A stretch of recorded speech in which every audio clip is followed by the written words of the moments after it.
you can almost choose happiness in the moment or progress in the moment. I don't think that's a great, I love that. I don't think it's as binary as that, right? Like, Yeah. I think it is, I think the maybe more nuanced version, happiness is peace in motion and peace is happiness at rest. That's really good. So I think in that it's possible to be like peaceful while doing the thing that you have chosen to do.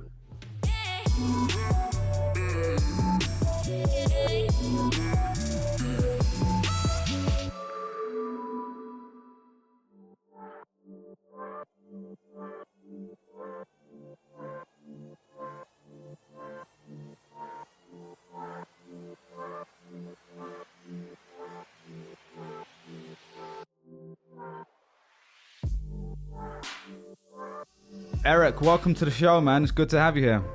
It's good to be here. It's good to be here. I'm a long-time fan of the show, so I'm psyched about this, and we've been planning it for a long time. So this is gonna be great. Man. I'm glad to have you on, man. Well, just to give the background, this is Eric Jorgenson. You're the writer of the Almanack of Naval Ravikant, amazing book that everyone, before we even talk, I'm going to say everyone should just go and get it right now. You didn't pay me to say that, but I genuinely have really loved reading the book. There's so many highlights and a lot in the book. It's probably my most highlighted Kindle book, actually, because like every few lines I'm like, oh, I've got to save that. That's exactly what I was going for. I was talking to the guys at Readwise. I was like, do you know which books are like the most highlighted by percent? And like, can you show me if I rank on that? It was definitely like a KPI for me for the book. I could imagine, man. Yeah. So we're going to get into, a lot of the philosophy of what you learned through that, through curating and writing this book about Naval's kind of writings and interviews and the kind of mega philosophy stuff. But also a little bit about you around how you kind of came to write this book in the first place. And because it's quite a unique like process. It wasn't just like a traditional thing of, hey, I've got an idea for a book, let me go and pitch it to a publisher and send them a blurb and all that stuff. So I think the way you've done it is just a lot more of a modern way of doing things. And I kind of want to dig into that as well. But yeah, is there anything else I've missed on you, man? Because you're doing a lot of different things. So are you, man. I mean, it's a blessing and a curse, like it's a little bit of trying to use your ADD for good, not evil. So you've also, because you've got a full-time job too, right? I did until a couple months ago. So the company that I was working at sold, and I just like didn't opt in for another tour of duty with the acquirer. So yeah, I'm kind of like taking the summer to like relax a little, get my life in order, like learn about all the stuff that I haven't been learning about while I've been heads down-ish for the last 10 years. And do a couple projects that I've been, had kind of on the back burner and put them on the front and give them some attention and see what happens. Yeah, you're actually the third person in the last week that has said they're doing something like this. And obviously everyone's got a unique situation, but there is a macro trend of people reevaluating their lives, I guess, especially with the last year we've all had. I'm curious, do you think it's actually to do with that, or is it just you at that stage anyway?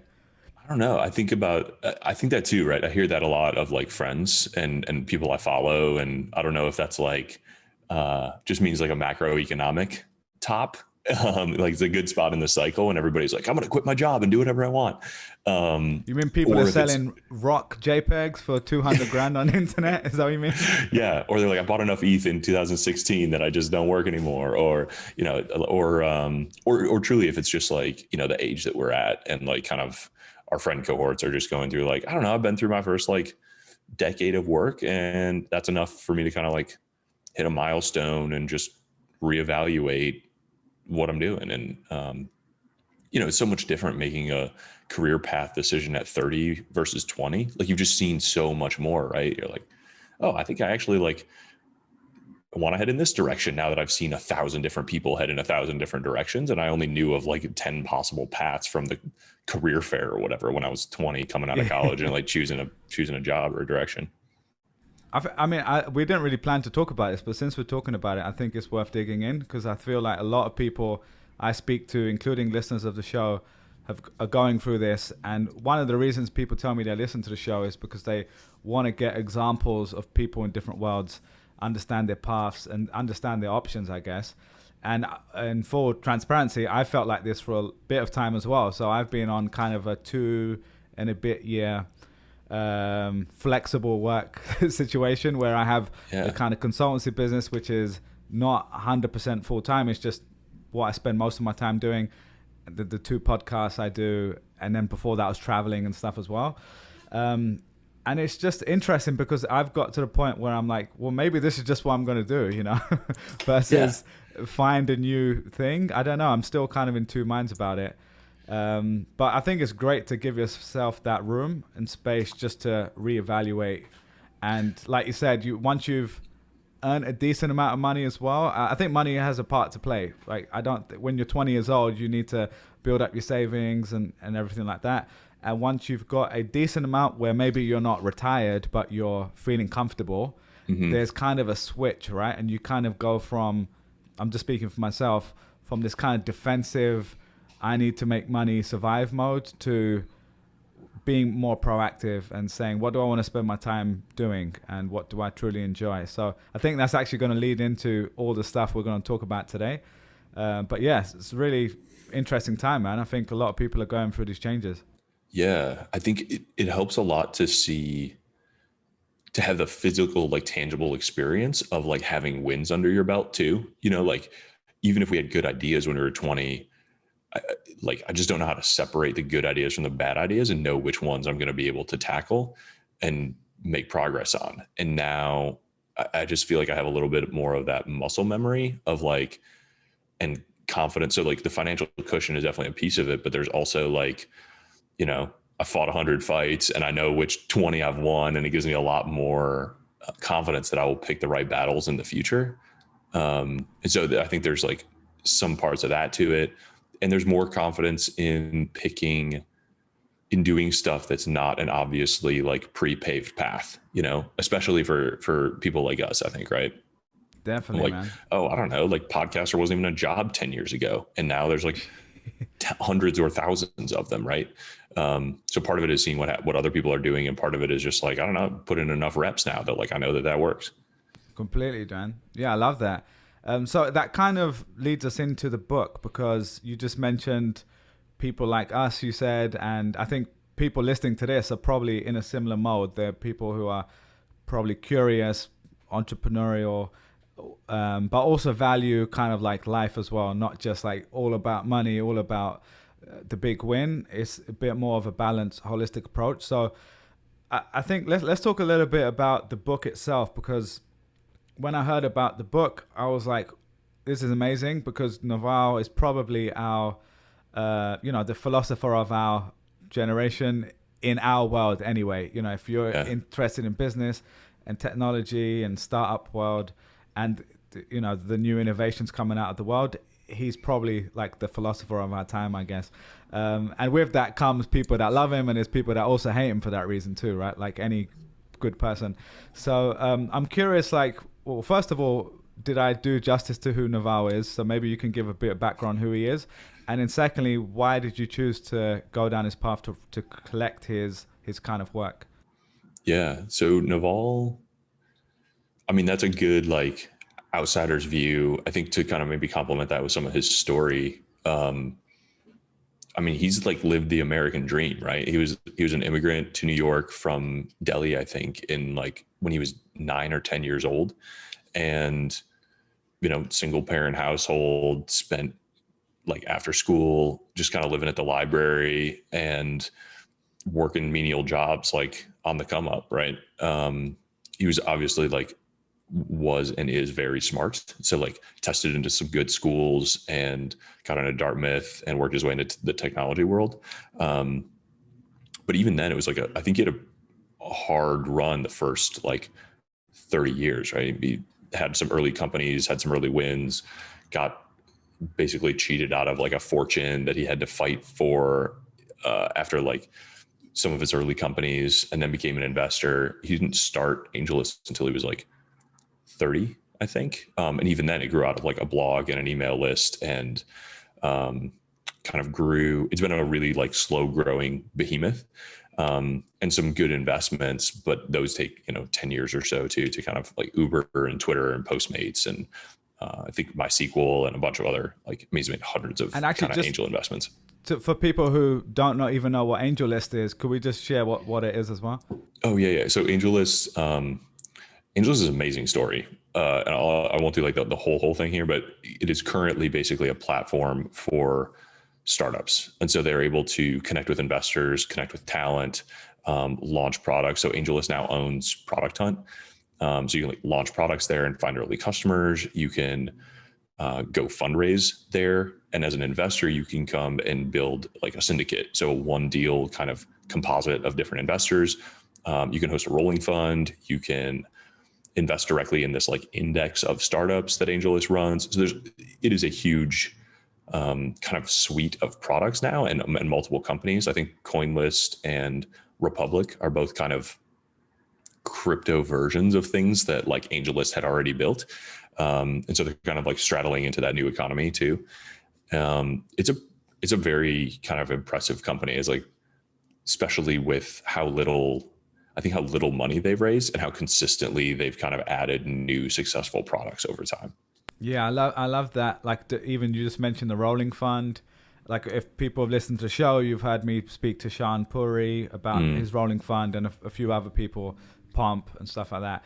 But yeah, just one of the biggest things that I love about AngelList is just the fact that, like the way you described it there, it's a platform for startups. It isn't, if you said that 10 years ago, whenever it started, you probably wouldn't have just said that. It would have been like, it's a place where investors and startup founders can meet, or whatever the first version was, or it's a place where you can find talent or look for a job. And then over time, they've just added all these layers and really beautifully executed. So yeah, really good background on that. And just so Naval was the founder of that. Was there any more you want to share on the story before we go into the book itself? Yeah, well, he started. It's interesting that people find their way to him from a bunch of different things, right? So like I've been following him since probably 2009 or 10 when he was blogging this, like creating the Venture Hacks blog and early kind of launching AngelList. So I knew him from like the startup world. There are also people who know him from the stuff that he's talked about on crypto. And there's also people who know about him from just following him on Twitter and seeing the kind of like philosophy and happiness pieces that he shares. So like, he's like this prism and kind of people are drawn in from all these different directions. But he's talked about investing. He's talked about building startups. He's talked about all this different stuff. And a little bit of like a futurist too, right? So he's like looking at new technologies and how they play out and like the game theory of different, like, unpacking like the sovereign individual and all that stuff. So whatever, there's a lot of reasons to be, there's a lot of interesting stuff that he talks about. And people kind of come in one door and then like find their way to all the other stuff that's going on in there. Yeah, it's funny. I think that the moment I realized he had gone really quite mainstream is when he went on Joe Rogan. And because I feel like in our world, he's got 1 million followers or whatever, and, people will reference him. He's kind of like a cultural part of technology world, basically. But when he went on Joe Rogan, I'd heard a lot of those one-liners and stuff before in tweets or, over the years, over interviews. But then I had people send it to me and be like, hey, have you heard of this guy? And I was like, oh, this is amazing. Like, this is to have him with Joe Rogan as well, who's probably the best person to take out a lot of that knowledge in our era, basically, was a really cool thing to see. So I was like halfway through the book when he did that interview too. So I was went back and put a ton of stuff in there and like had to reconfigure a lot of stuff. More hours of content for you. Yeah. So let's talk about the book itself, because what is your book about, and what made it different to other books out there? Yeah, it's a unique book in that, like, I mean, you said at the beginning, like I wrote the Almanack of Naval Ravikant, but like I didn't write it at all. Like all I did was, like, there's not an original word in here from me past the author's note, right? I feel like what I did was take all of the puzzle pieces that Naval has created over the last 10 years between podcasts, transcripts, tweets, blog posts that he's written, like anything that I could get my hands on that he had done. became raw material for me. And there's like a million words of raw material, well over, right? And I just like tried to build the book out of the most valuable of those pieces that really translated all of his most evergreen kind of universally applicable ideas into this one book in this new format that'd be accessible and useful for hopefully anybody on the planet. But definitely like an introduction to him and his ideas and the most valuable things that I thought that he had said, and with supporting stories, and just try to create this experience that conveyed all the stuff that he had to people who hadn't been following him for 10 years, or, you know, knew how to go search on Twitter for all the most popular tweets. All the stuff that he'd created was so ephemeral and hard to find through podcasts or Twitter or whatever. So I thought there was so much value that was getting created. But books are such a different medium, you know, they're so evergreen, they're so permanent, and they're so accessible, and they're so universal that people know what to do with books, and can approach books in a way that they maybe can't glean knowledge out of a podcast or just a Twitter feed.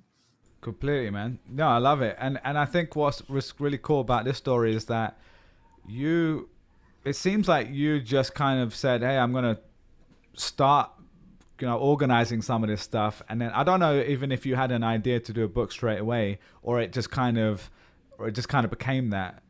What was the original kind of idea around that?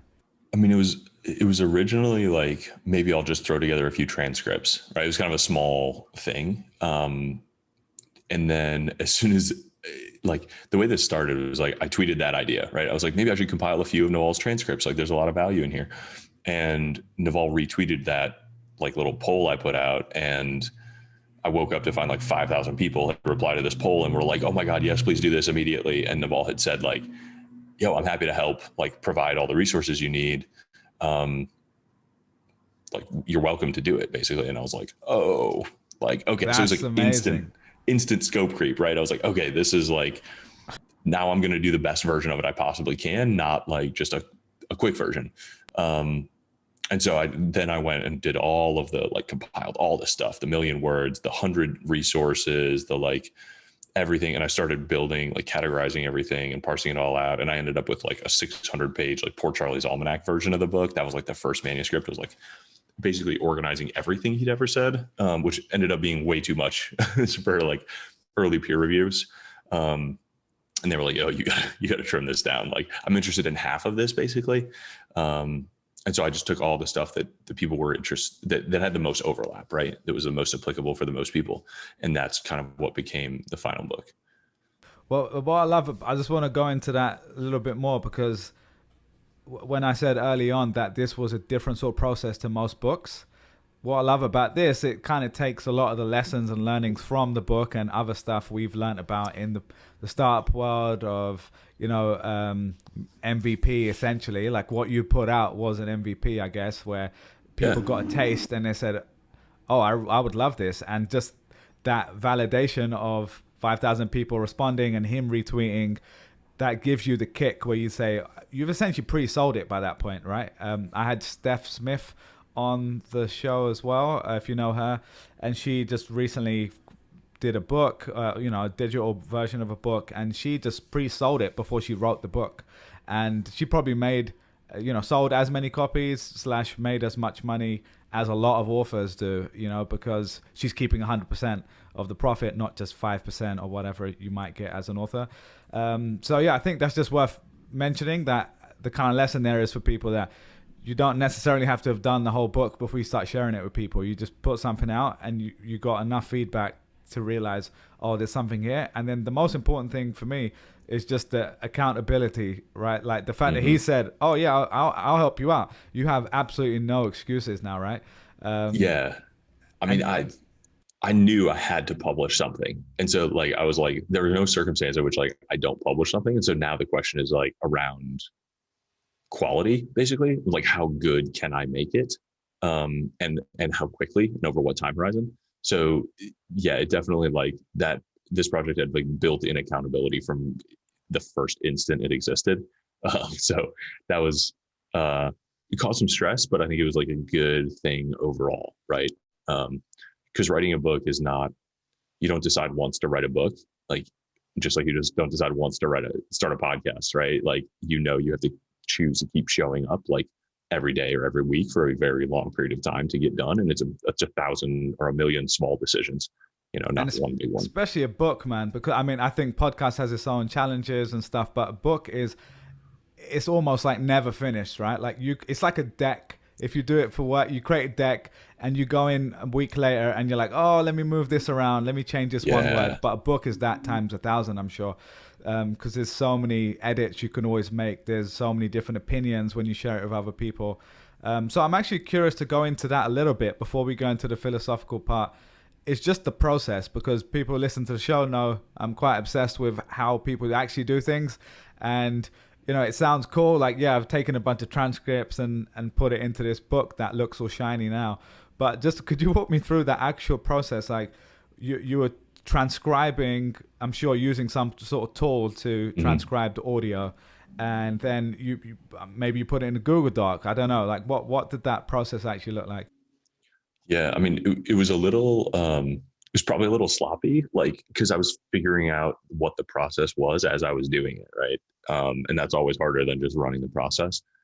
The way I started with Twitter, mostly because I thought that would be a good like microcosm that represented everything else.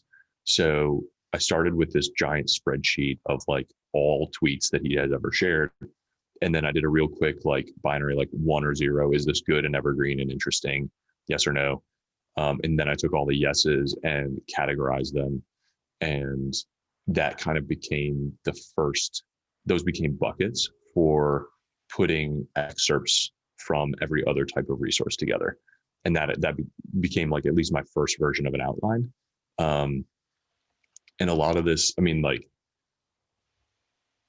there's a lot of like 2 steps forward, 1 step back. So like, those are not the final categories. Things got like merged and put together and rearranged and reorganized, like kind of iteratively as you get a clearer picture of what's going on. So I think like being willing to, like any sort of project, being willing to scrap your work and go back and like take a red pen to it, is a huge part of the process, and taking whatever time you need to let the dust settle so that you can actually it's really hard to like write a first draft and then immediately begin editing. At least for me, I don't know.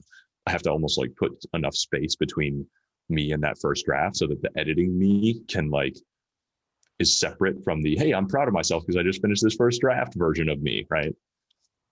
Yeah, completely. Well, I think it brings up the old funny quote of write drunk, edit sober, or something that. Yeah. And, not literally here, but just I think there's 2 phases of writing. I haven't written the way you have, but even for me, it's just there's a time where you just need to get it on paper. You need to get it out of your head. And in your case, maybe that was the organizing part, because like you said, it wasn't just primarily coming from your head. And then there's the second part, which is, a different part of the brain almost. It's like the rational, organizational part. So I love the way you described that. I wouldn't have thought to do it like that, just putting it all in a spreadsheet, which is quite funny. And then the 1s and 0s, because I've done that for other things, but not tweets like this. And seems like the pretty good way to do it. If you were doing it again, would you do it differently? I would still start with that. And in fact, I am like working on another book, and I'm starting it in the same process. So I think it'll be, it's a similar maze, but like a little different. So I'll bump into a few less walls, and hopefully there will be like a little less backtracking, because I at least know what the next step kind of should be. But I'm sure I'll still start with one set of categories that'll end up changing and merging and getting reorganized, and, going through like 2 or 3 different outlines and sets of like, because it's so important to get the right thread of ideas there. And so like when people say, I sat down, I read this thing in like one sitting because I like couldn't put it down, that to me says that I got the right set of ideas in the right order, so that each idea begged a question that was then answered by the next section or by the next chapter. And there's a lot like that is a hard thing to do. And just getting, you have all these puzzle pieces and you can't really change them as much as you want, but you can kind of like find good edges for each other and put them together and find the best version of each idea and thread them together so that it's a natural progression of ideas. And so that's really like that, and the density, like you said in the beginning, like how many things you highlighted. I think the bar for, we spend like the opportunity cost of reading a book now is like going on Twitter or TikTok or YouTube or something that's like so much higher information density and so much more addictive. And so the bar for a book to be information dense and hold your attention and be like full of ideas and applicable insights is just so much higher than it was in the past. And so I think this kind of like world of nonfiction, like, hey, I'm going to take one idea and then come up with a ton of different stories and fill a book to sell this one idea, is just like not going to fly anymore. Right. Clearly. And so I hope to kind of flip that and just create like these incredibly valuable books that are like, you can read this in 5 or 6 hours and get a lifetime worth of value and knowledge out of it. And that's just not what most books written, especially like written by journalists, tend to be. No, completely, man. No, I love that. And the last question I ask on the process is, nowadays there's all these fancy tools that people use for writing, right? The one that's coming to mind here is Rome Research, though I don't use that. I don't know if you've used Rome, but my understanding of it is you're essentially linking ideas into this big map. So when you're writing stuff, you could like highlight a word, and let's say, the way you just did that book, it sounds like it could potentially be useful. Because you'd be able to basically create this map where everything links together and you'll see how things are related. I'm curious, have you ever tried using any of those, or do you think that it's just overkill for what you're doing? I don't know. I'm not, I've like poked at Rome, but I haven't gone all in. And I think it's kind of one of those things, like if you don't go all in, it might not be that valuable. I'm not like a tool junkie. I know a lot of professional authors use Scrivener, which is cool because you can like combine all this stuff. Not knowing what I was getting into and being like definitively an amateur, I just like started working in Google Docs and it just kind of kept going. That was what I was familiar with. I knew all the shortcuts. I knew, so that's just kind of what I went with. And that's all the way through. Like my main tools are basically like Google Sheets, Google Docs. I use Otter for transcriptions, and like, that was about it. And I mean, I use Google Docs all the way up through like what I shared with my publisher, Scribe Media, which is kind of like they're like a professional publisher for self-publishing. But I basically like just showed up with a Google Doc and was like, can you turn this into a book? And they're like, yes, absolutely. Thank you. So that was pretty much it for the tools. I think but that's great to hear as well, because probably the best writers I've interviewed or met or even listened to, like the couple that come to mind, Tim Urban was on the show, if you know him from Wait Oh yeah, love Wait Bye. Yeah, he's incredible. Polina Marinova, writes the profile. Paul Graham, I think he's just like uses a text editor, right? I mean, it looks like he put the text editor on his website because that's what the website looks like.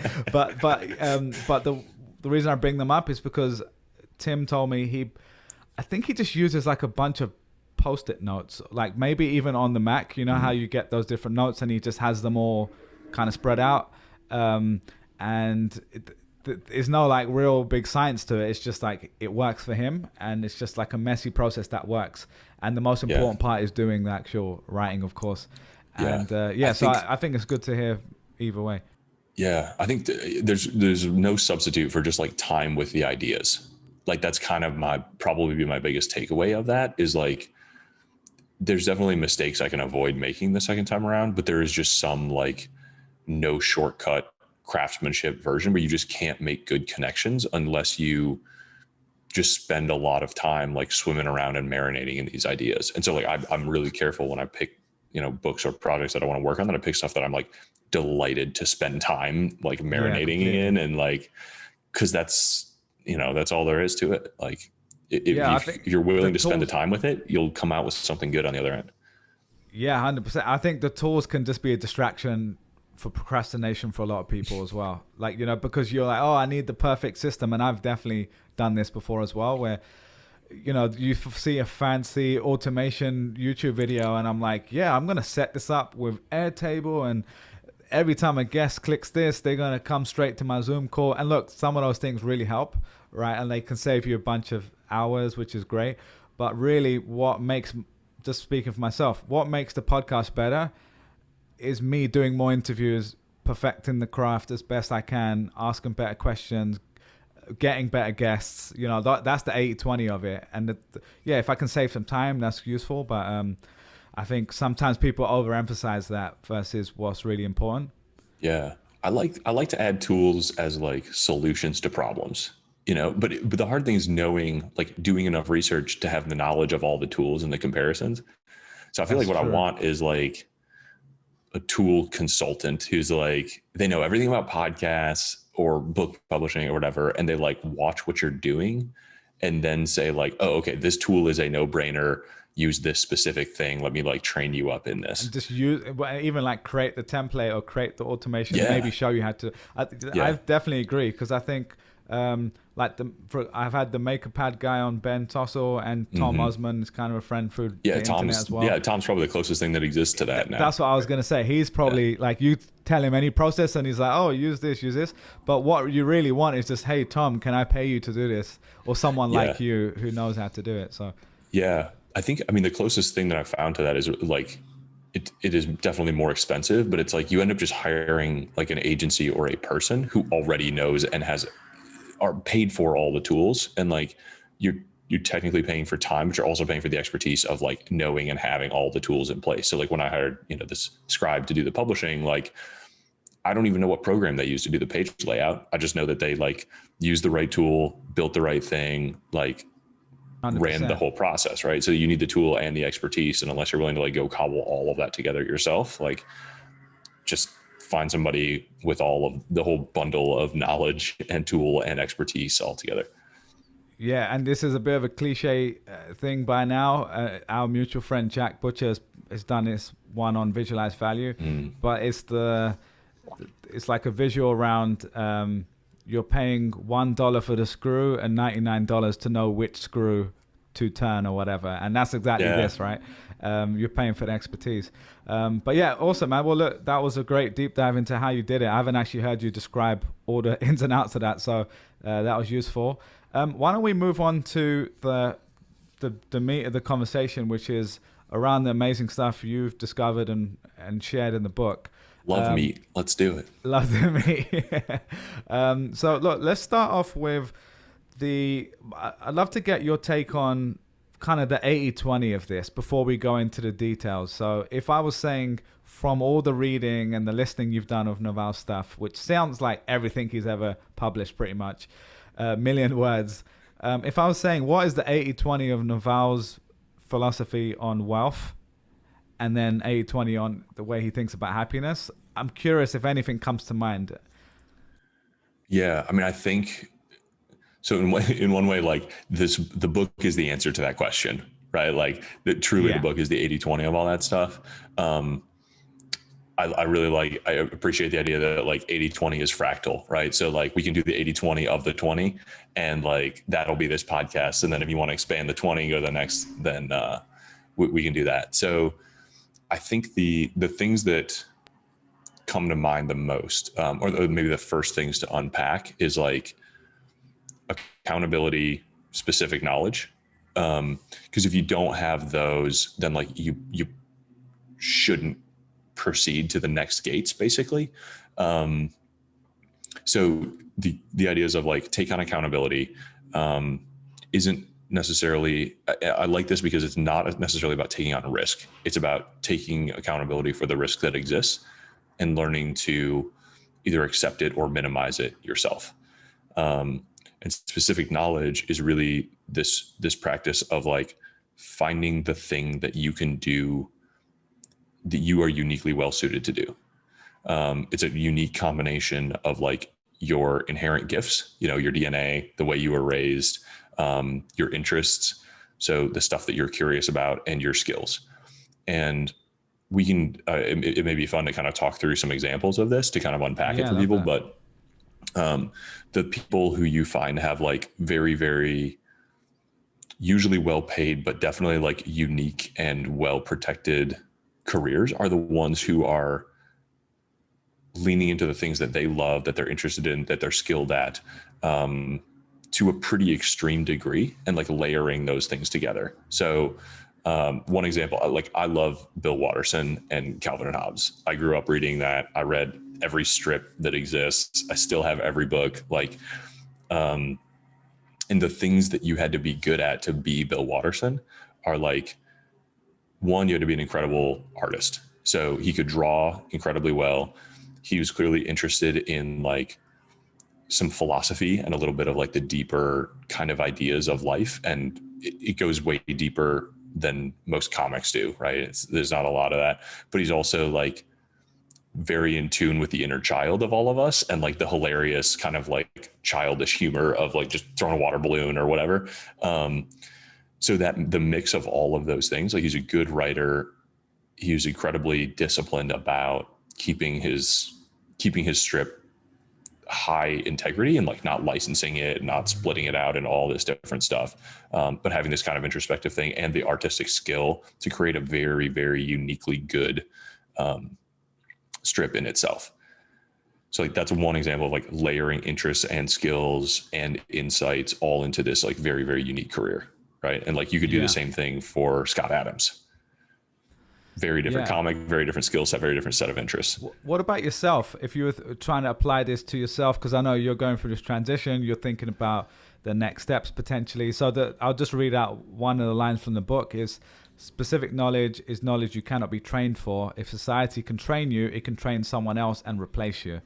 And that's a great summary of kind of that idea.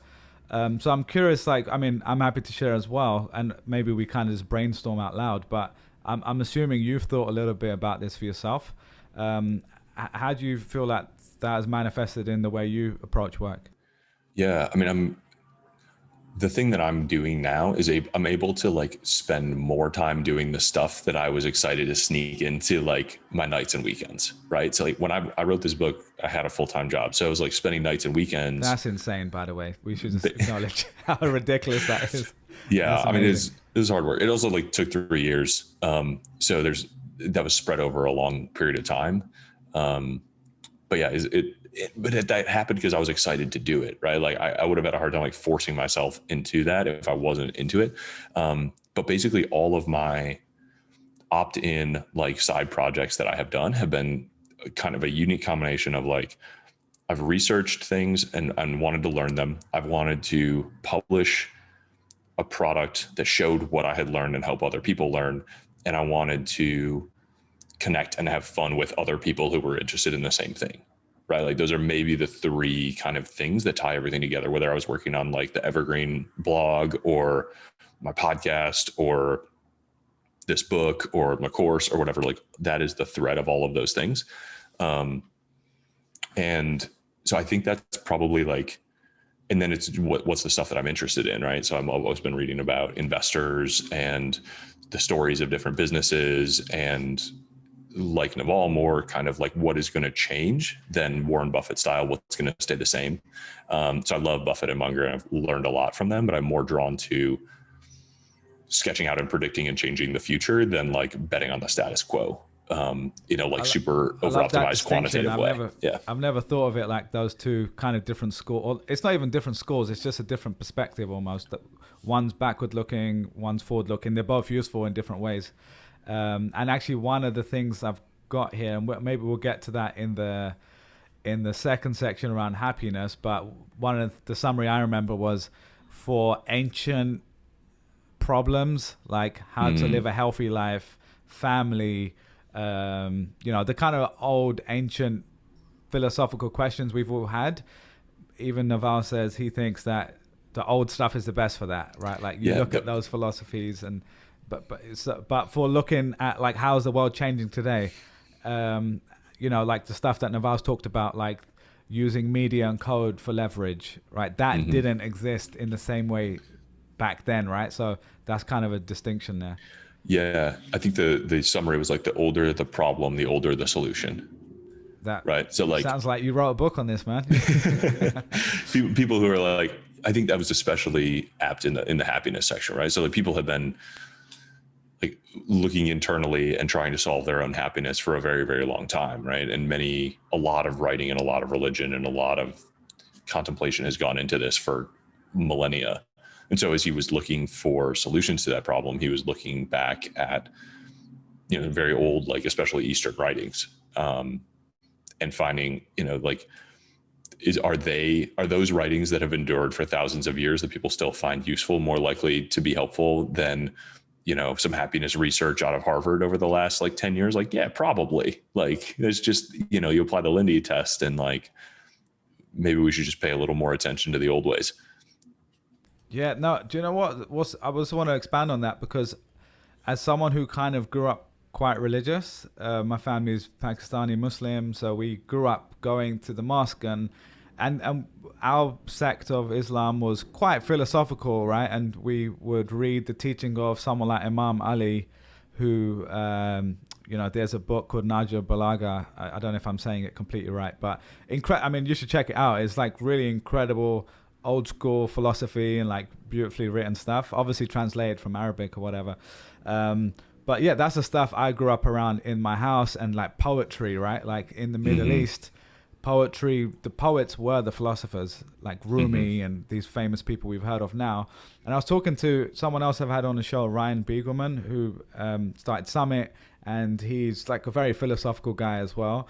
And I had lunch with him last week, and we started talking about this. And essentially the summary is, a lot of us become less religious as we get older in our generation.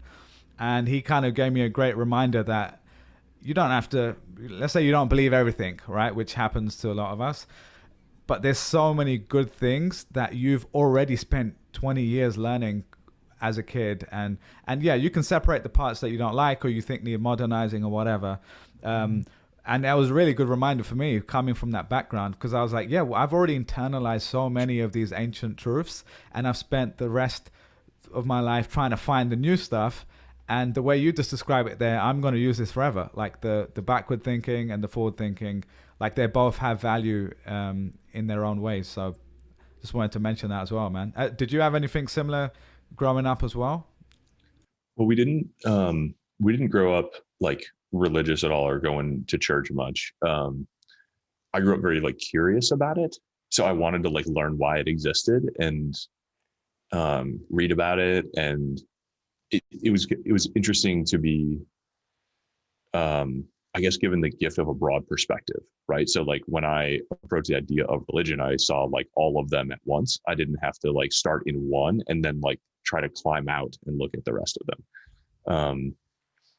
So it's easier maybe for me to like look at and compare and see the breadth of them. But after like seeing everything that, like, especially in Silicon Valley, or, the Silicon Valley mindset that's spread around the world now, like we're basically, a lot of us, recompiling like all of the healthy traditions and habits that like religion bundled and taught you within this narrative and set of traditions that were good for you, right? Like, I think most of the things that come are, here's when you should be fasting. Like, fasting is healthy for you. Here's when you should be like practicing gratitude or meditation or in the form of prayer. Here's how you should be like serving your community. Here's how you should be donating to charity. Here's how you should be, studying like how to live a better life. And we are kind of like unbundling and rebundling a lot of that in like this, I don't know, all of us in like studying and self-improvement and trying to like master ourselves are like rediscovering or recompiling a lot of things that religion had figured out and bundled a long, long time ago. And for better or worse, are just going through this challenge of like figuring out which things to choose for ourselves and how to, it's definitely harder in some ways to like put all these pieces together when everyone's doing it individually rather than like a community opting into a shared set of rules and holding each other accountable. Like, I think that's a really interesting distinction. Well, I think the meditation example is a really good one, right? Because we now have the science of meditation and the research going on at all these prestigious Western universities. But yeah, meditation has been a part of Eastern practices for forever, right? Like, I mean, a lot of Naval's stuff seems like it comes from Buddhism and the Eastern philosophies anyway. Maybe not the wealth stuff as much, but the happiness part. And of course, like, he's not saying he invented all these things. He's just someone who's read and learned so much, and he's resharing his version of it.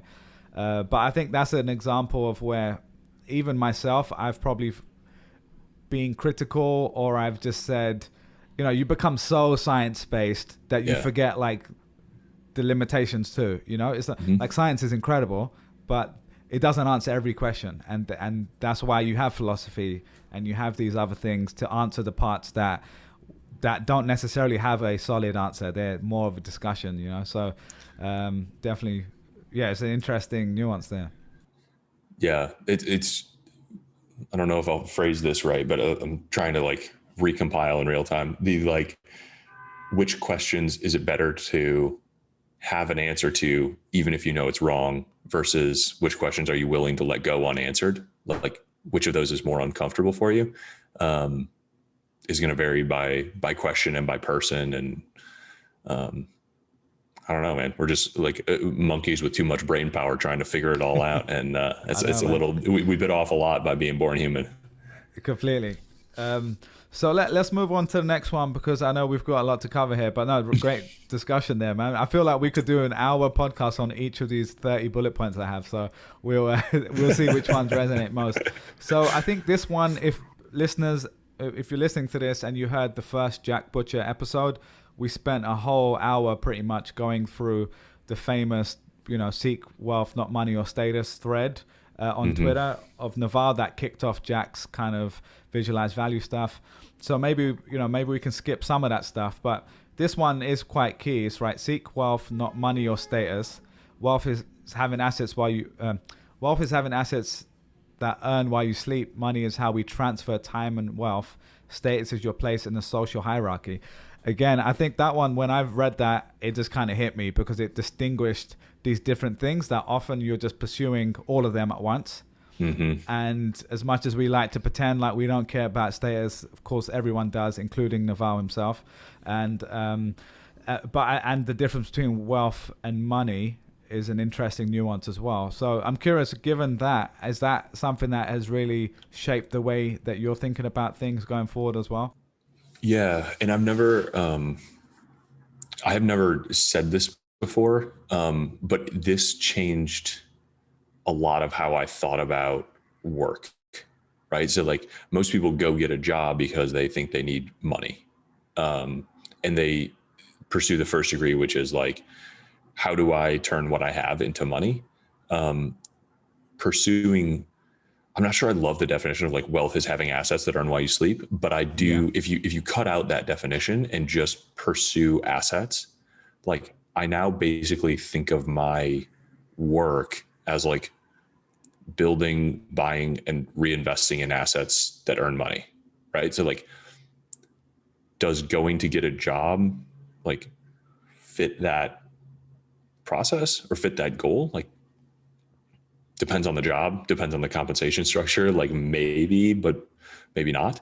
And I think like you see entrepreneurs and investors who are like, I was listening to your interview with Nick Huber, right? Like, I think he gets this, right? And I've interviewed him for the course too. Like, he's working hard, but what he's doing every day is like building a course, building an audience, buying new assets, new self-storage, building new real estate. Like, his tomato work farms every day is accumulating assets. Yeah. Like buying tomato farms, like subtweeting people on Twitter. So like starting flame wars. Yeah. His like work every day that he gets up to do is just like build and buy assets. Right.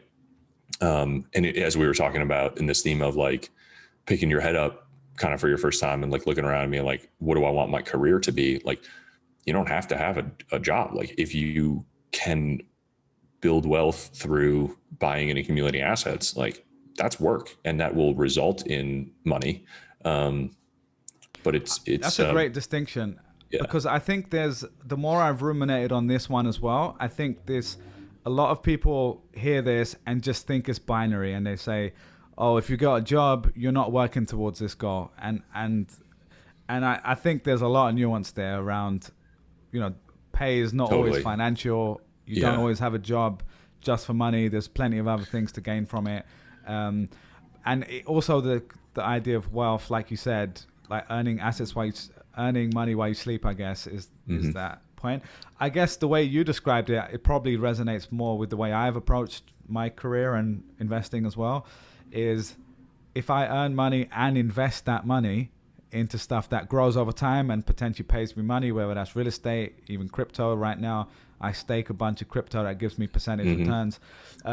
So those things, I'm kind of combining the two. And again, that conversation I had with Ryan Beagleman, he had a $50-60 million exit, right? He sold this company, and he went through this big phase around like figuring out his next step. And we specifically talked about that line. And what he realized was he was listening to Naval's voice in one part of his head and another person's voice, and it wasn't his voice. And his voice was saying, actually, I don't mind doing work every day if I enjoy doing that. Yeah. Again, I'm sure Naval would agree with that too. But I think the way it's simplified there is it's oversimplified, the way people think about something. You're sleeping and money is accumulating in your bank account, right? Like the point is you need to invest if you want to get outside of the rat race of just your income. And this actually brings up one of the passages in the book. This is actually on page 53, if anyone wants to check it out. Ownership versus wage work. If you are paid for renting out your time, even lawyers and doctors, you can make some money, but you're not going to make the money that gives you financial freedom. You're not going to have passive income where a business is earning for you while you are on vacation. And what I'd written in my notes here was, really, is that the right goal? For some people it is, but for a lot of people it isn't. And another kind of phrase that's really stuck with me is from episode 2 of the podcast. Scott Harrison, founder of Charity Water, who I ended up working with for a few years. He says, this is an old saying, which is, do not fear work that has no end. And at first when I heard that, I was like, I don't even fully get it, but the more I got into it and the more I heard him talk about that idea, that felt like the ultimate goal for work in a way, and it doesn't mean, what that basically is saying for someone like him is, when you choose to do work that is so meaningful and is beyond just yourself, and it maybe never ends. Like what he's working on is ending the world water crisis, which is not going to end in his lifetime, right? Unfortunately, most probably. It's like 1 in 10 people in the world don't have access to clean water. But that pursuit and that feeling of, I'm working every day towards something that I really do care about, and even if that doesn't end, that's okay, because the work itself was meaningful enough. So I don't know if that kind of, I'm sure if Naval was here, he would probably agree with that himself, but I'm curious from your understanding of that, is there anything else to add? No, I think it's good to connect those ideas. And I don't think, Naval or I would, you don't advocate for like, just retire and sit under a tree and meditate all day or whatever. Like I will always want to keep working, quote unquote. Doesn't mean I'll always have a job, but I'll always be trying to like create something or teach something or write something or whatever. Like I can't imagine just playing golf all day, right? Like that is not in me. But I think understanding, I'm very grateful that he had that build or buy equity in a business chapter, because I think that resolves a lot of the confusion around what we were talking about of like, what's money, what's wealth, what's status, of like, that gives you a pretty clear target. And I should say also, like, because I get questions about this, like there's a lot of ways to accomplish that, right? And some of them is going to get a job at a startup where you are granted equity as part of your compensation. One version is just start your own business, start consulting, start freelancing, start whatever. Another is work a very normal job, but have a high savings rate, right? And like put money into a stock market index where you're buying and building equity there. And so there's a lot of opportunities to explore kind of all throughout that spectrum of how can you accumulate equity? How can you build up wealth?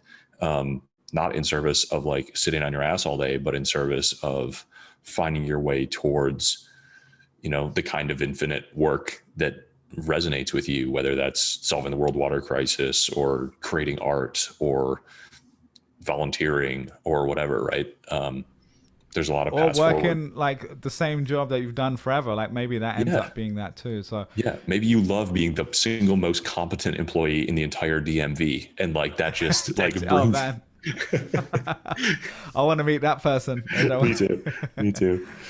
Well, no, that definitely makes sense, man. I think there's a lot to unpack there.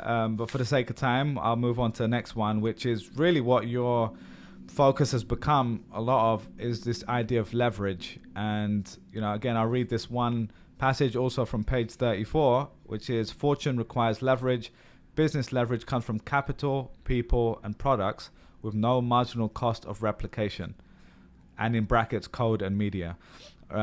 So let's talk about this, because I think we're probably two people who have really leaned into this in the work we do. You know, I've got a podcast, so you've got you know, all the media stuff that you've done, including a book, if you can count that as media, and the podcast and course and stuff. So yeah, talk to me a little bit about why this resonates so much with you, and how you kind of have internalized it to move on to your next step. Yeah, man. I mean, this could officially be an 8-hour podcast, because you pulled my string on my favorite topic. So let's keep it going. Yeah. So the leverage idea, I think, is, and this holds up in like my kind of conversations with readers, the idea that is maybe the most important, but probably the lowest percentage unpacked in this book. Like when you read the chapter about accountability, you're kind of like, oh, okay, I understand accountability and understand how to apply this idea in my life. I think the leverage chapter is the one that I get the most questions on, that it's kind of like, okay, where can I go read a book about this? Where can I learn more about this? And I feel like what Naval did here for us all was the favor of like labeling and framing this idea and showing us some of the power of it. And what I have kind of done for the last almost year now since this book came out is start to kind of try to define it a little more clearly, add a ton more examples, add case studies, explore careers through the context and framework of these different types of leverage. Because I think this idea is like explanatory in that like we can use it to see why certain things have happened. Like why are Bezos and Buffett like so wealthy? Why is Joe Rogan so big? Right? Like some of these things, plenty of examples, but it's also like predictive in that we can see what's going to happen based on who is using leverage in different ways and how is that likely to continue to compound. And it's also like effective in that we can use it for our own plans, and we can change our plans around using these ideas and get very different outcomes. I think of leverage as kind of like the art of accomplishing more and increasing your ability to drive an impact. I was just about to ask to define it. So that's how you define it, is because the way in very simple terms for me, how I think about it, and this is probably not accurate, it's just what are the things that you can use that grow beyond just yourself. And that's why those labels like capital is one, people obviously is one. If you've got even an agency business like I basically have, I don't have full-time employees, but I have like freelancers that I work with and stuff like that. Like there's only one of me, but there's 10 freelancers, right? And that is the oldest form of leverage in business. Like that is what built the pyramids and built the factories of our world.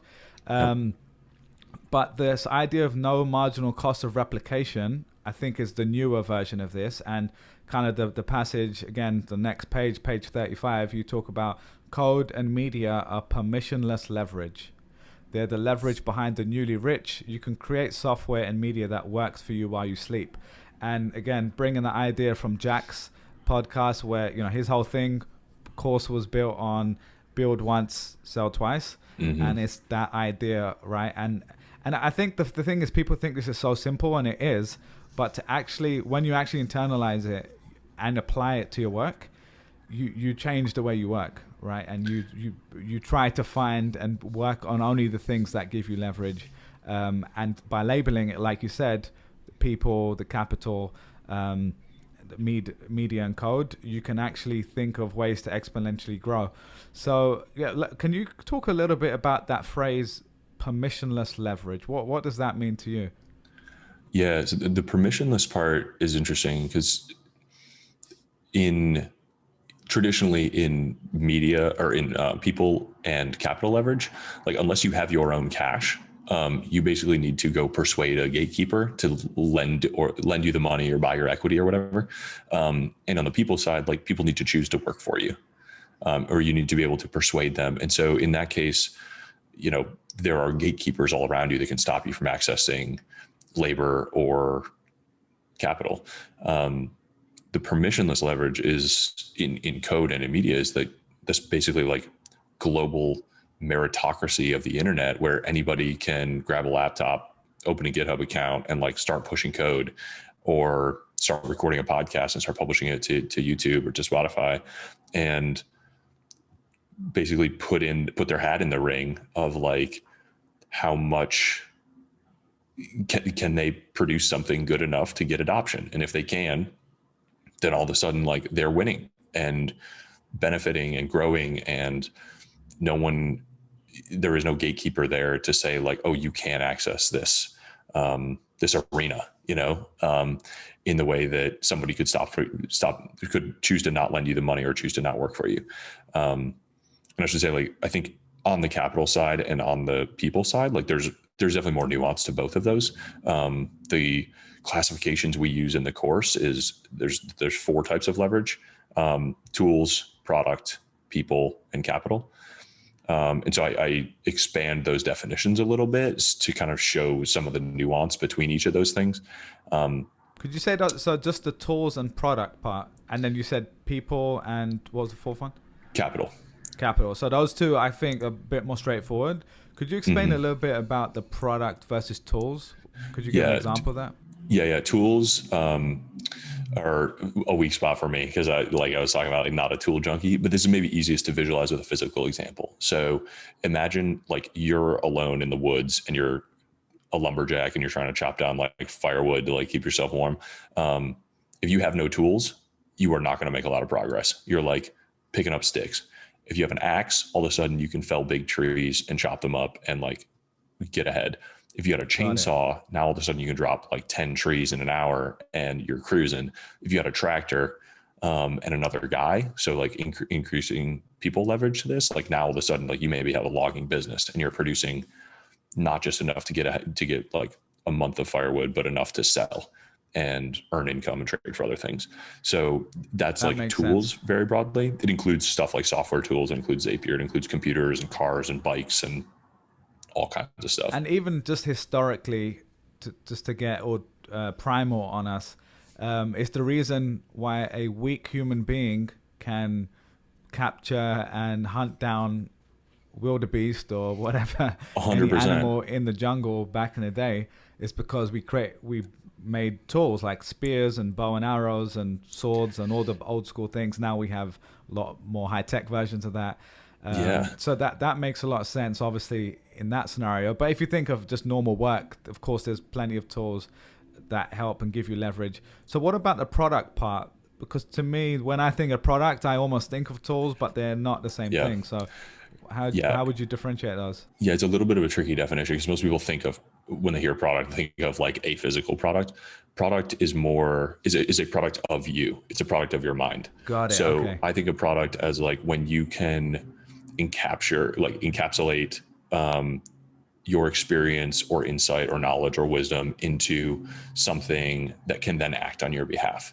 So the like memorable metaphor I use here is creating a thin digital clone of yourself. So we are right now recording and creating digital clones of ourselves. They're very purpose specific. They will only ever be able to have this conversation, but they will be able to have this conversation for anyone, anywhere in the world at any time.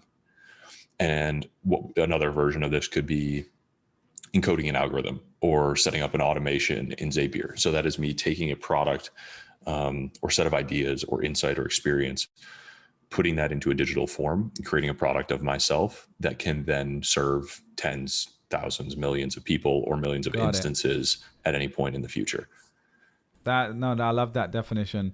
And I think what stood out to me when you said the permissionless leverage was the gatekeeper. That word, when you said it, it just made sense straight away, because I thought, if you think of the other one, people and capital, again, you can make arguments for median code. I'll get to that in a second. But yeah, capital, you require someone to give you capital. Doesn't mean you can't do it, but you need to convince a bank, a VC fund, angel investor to fund your startup.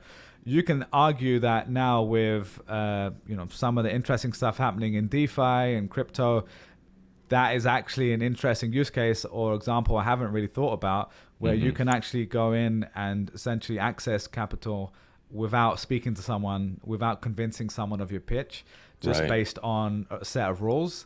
But that's for another podcast. But yeah, I don't know if you had anything else to add on that, but I really like that distinction there. No, I think there's definitely plenty of nuance in all of these, right? Like there's nuance in the people leverage, right? Which I use people instead of labor because it includes things like freelance. It includes things like fans and audience and their, uncompensated people leverage. It includes community or friends or agencies that you can hire, right? Like all of those are people leverage. And you can start really small with that too. It's not like, look, you can either have enough money to hire somebody or not. You can start with like task-based labor, like Fiverr or Upwork or something like that, and kind of ladder up to increasingly complex or higher margin or higher risk forms of people leverage as you get more confident. So that's something we kind of work through in frameworks in the course. And the same thing applies in capital. So there's definitely like big loans that you have to go to the bank for. But a lot of people fund or use capital as like cash from operations, right? If you have one project so like Nick Huber is a good example of this. Like he started a service business, built up a pile of cash, and then used his own cash along with some others. But like he could have built and bought a business or a facility, his self-storage facility, with just cash that he already had on hand. And that's not gatekeepered cash because you already earned it, right? Yeah. And actually the way when we're talking about leverage in this setting, I haven't even put that two and two together, that the word I use leverage for the most is in like the financial sense, right? Like you log into your stock account and you get an upsell to use leverage. That is literally, basically borrowed money on margin. And that's again, another podcast, but that is literally the leverage of using other people's money or a loan in this case, and getting the upside from something that isn't just yourself. So you get the extra amount. And so that actually is kind of tied those two ideas together for me. So that makes sense.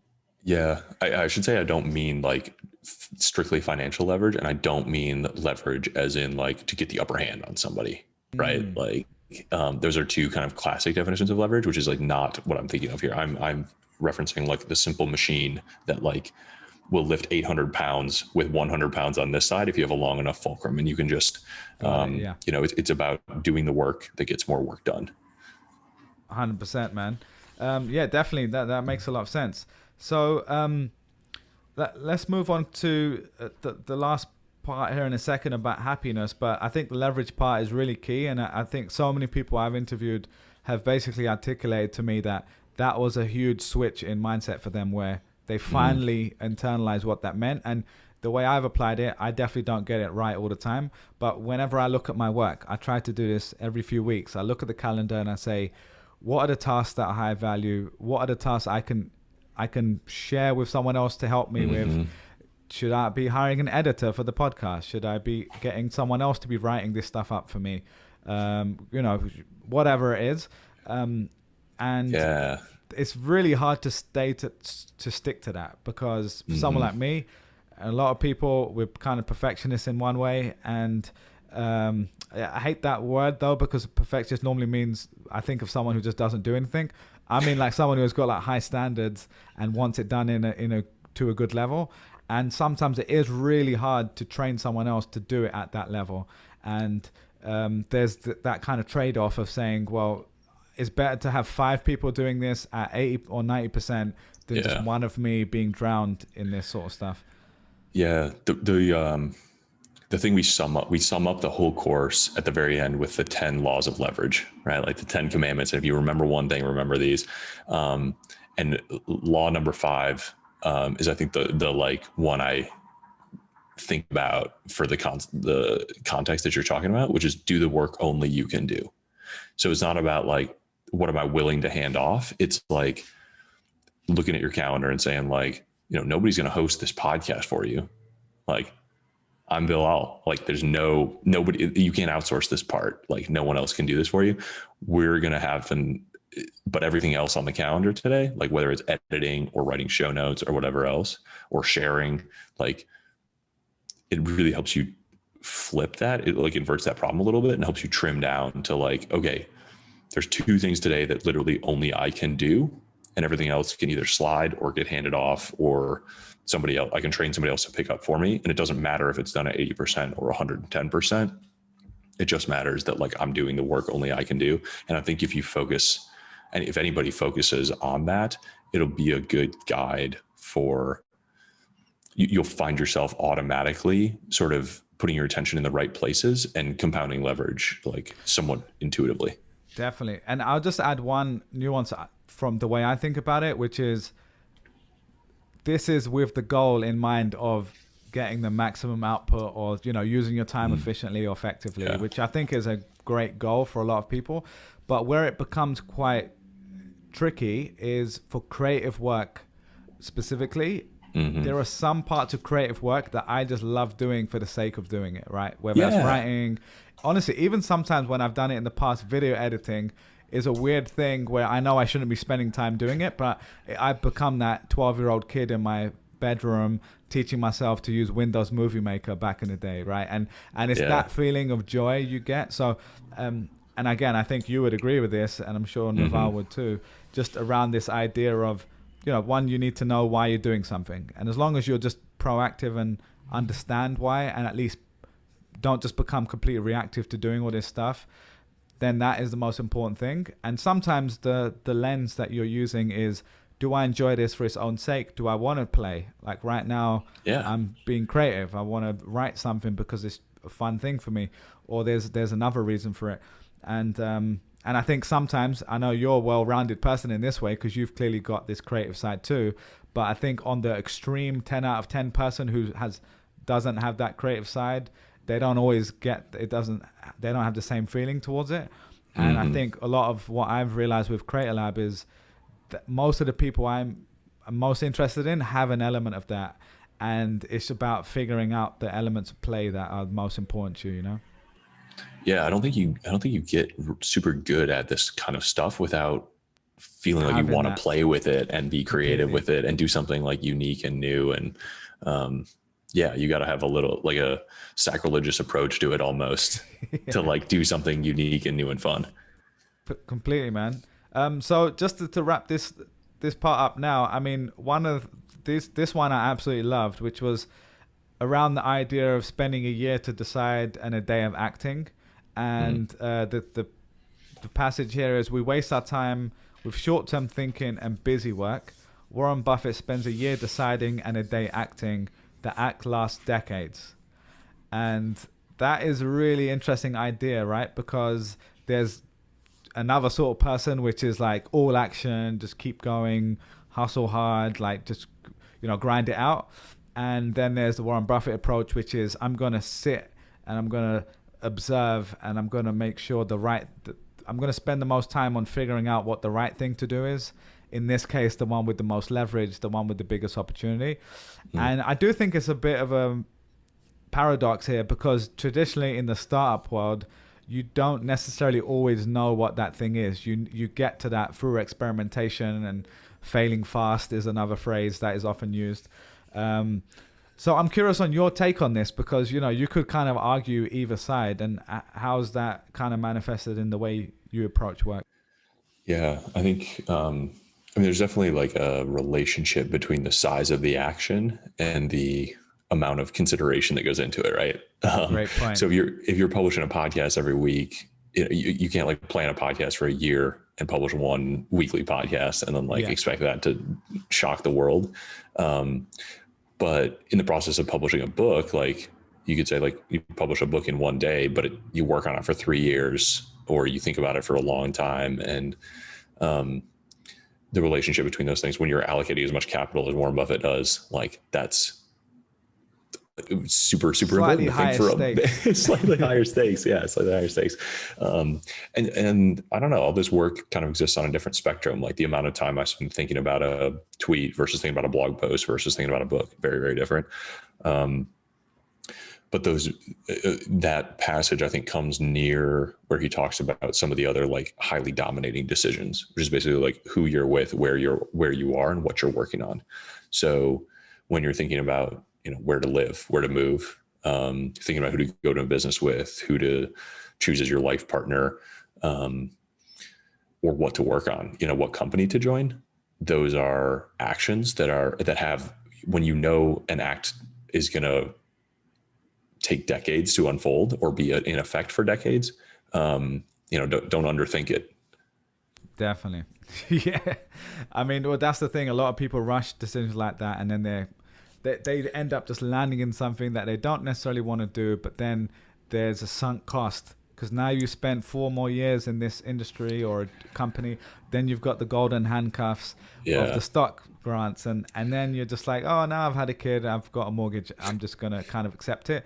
Which again, look, that is still fine for some people, but it's not necessarily the best way to approach it. It is so much harder to get to stop things than to start them. And it's so uncomfortable to be undecided, right? Like is anytime, like where I see this in myself is start, like if I have, 10 hours of free, like quote unquote free time for 2 consecutive weeks, like half the time that results in me like launching a new project or company or something. And then a month later, I'm like, you fucking idiot. Like, why did you do this? Like, I am not willing to let this act last decades. And I didn't think about it hard enough, and I didn't like commit to it. And so I think there's like some value in experimentation and trying small things and launching them and see what happens. But there is also like, it is very possible to underthink it and just like let your discomfort with sitting still, like get the better of you. And then you find that you started something that it's hard to get out of, right? Like that's almost like a systems 100%. law. Yeah. Yeah. All right. So I'm going to move in. I guess we're kind of getting into the happiness part now, but this one really hit me when I read it because it was just like such a great zinger. So I'll just read it out here, which is: retirement is when you stop sacrificing today for an imaginary tomorrow.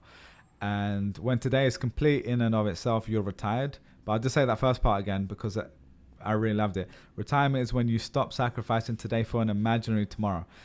And that was interesting because the word retirement is interesting there because I don't know even if retirement is what I would think of in that scenario, but that honestly, I'll just be honest from my point of view, I've probably been someone who's always thought about the future, right? And maybe you're the same. And you, especially when you're young, because you've got your whole life ahead of you and you think one day I'm going to do this, and that you got all these dreams. And then, but the point here is about sacrifice. So it says when you stop sacrificing today. So I'm curious, like, this is a great passage that I'm sure you've kind of thought a lot about. So was there anything else from your side why it resonates so much? I mean, I like how that ties into what we were talking about before, right? Like just the ability to choose your work is really like what I hear here. If you are, we're all going to be doing something with our day. And if you are doing something meaningful, the word work just doesn't even really apply. And if what you would do with your time is like, I'm curious, like what percent you think you are retired? Like if all you want to do is like have a podcast and like run an agency. Yeah. Honestly, I mean, you asking me? I mean, I'm trying to think now. The word retired, it's just, I guess the word retired is maybe not the word I think of, but with that definition, I'd say I'm probably like 50% the way there. But like 50% not sacrificing today for an imaginary tomorrow. I'd say recently it's felt a little bit more versus like the last few years has been like 70, 80%, where the way I define it anyway is if I look at my calendar in the week, which hopefully is not too much, what were the things I really chose to do myself versus like things I felt obligated to do or I needed to do to keep something going, and it doesn't mean I hate those things. It just means it might not be the first thing I wake up and say, I need to do this thing. So for me, it's something I've actually consciously written out when I started this kind of newer chapter for the last few years was what were it's something I've borrowed from Andrew Wilkinson in our conversation around anti-goals, you know, because you can often say what you really want to do in life, but that's sometimes really hard to answer. Whereas it's a lot easier to say the things you really don't want to do. And one of the things I don't like doing is being in meetings where I don't need to be there. Because it just, that is the epitome of busy work and not meaningful work where, you know, everyone's there just to show their face. And it's often not a bad intent, right? It's just, that's what happens in companies. And especially being self-employed, most of the time I can choose not to be in those if they're not relevant. But if you say no to all of them, eventually someone's gonna be like, hey, like, are you ever going to join this again? You know what I mean? So it's kind of a fine balance where, and sometimes I do need to be in them. And so, like, for example, one of the clients I work with, I was going to this weekly meeting and I just said, like, every week if I'm sharing something, it's not that meaningful. Like, there hasn't been enough change. So why don't I come every 2 weeks? And now every 2 weeks, when I go, there's more to share and it's more impactful. People listen more attentively. And so that's a minor tweak. But, I like that though. That's smart. It's not like, it's not binary. It's not like I'm canceling the meeting. It's like, I think there's a need for it. I need to be sharing some of the things that I've been working on and like how it benefits them. So I think that's completely fine.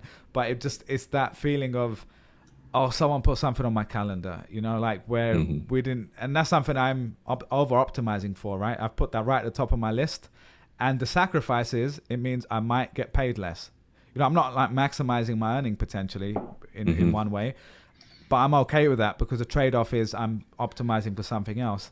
Yeah. So when that starts getting out of whack and I say, oh, and now I'm having to deal with that anyway, then I say, well, why don't I go and have a real job and, you know, get paid twice the amount or whatever. So it's just, there's a constant, you know, like sliding scale there. But yeah, what about you? Because I mean, right now you're obviously literally on a between the job break. But how would you answer that?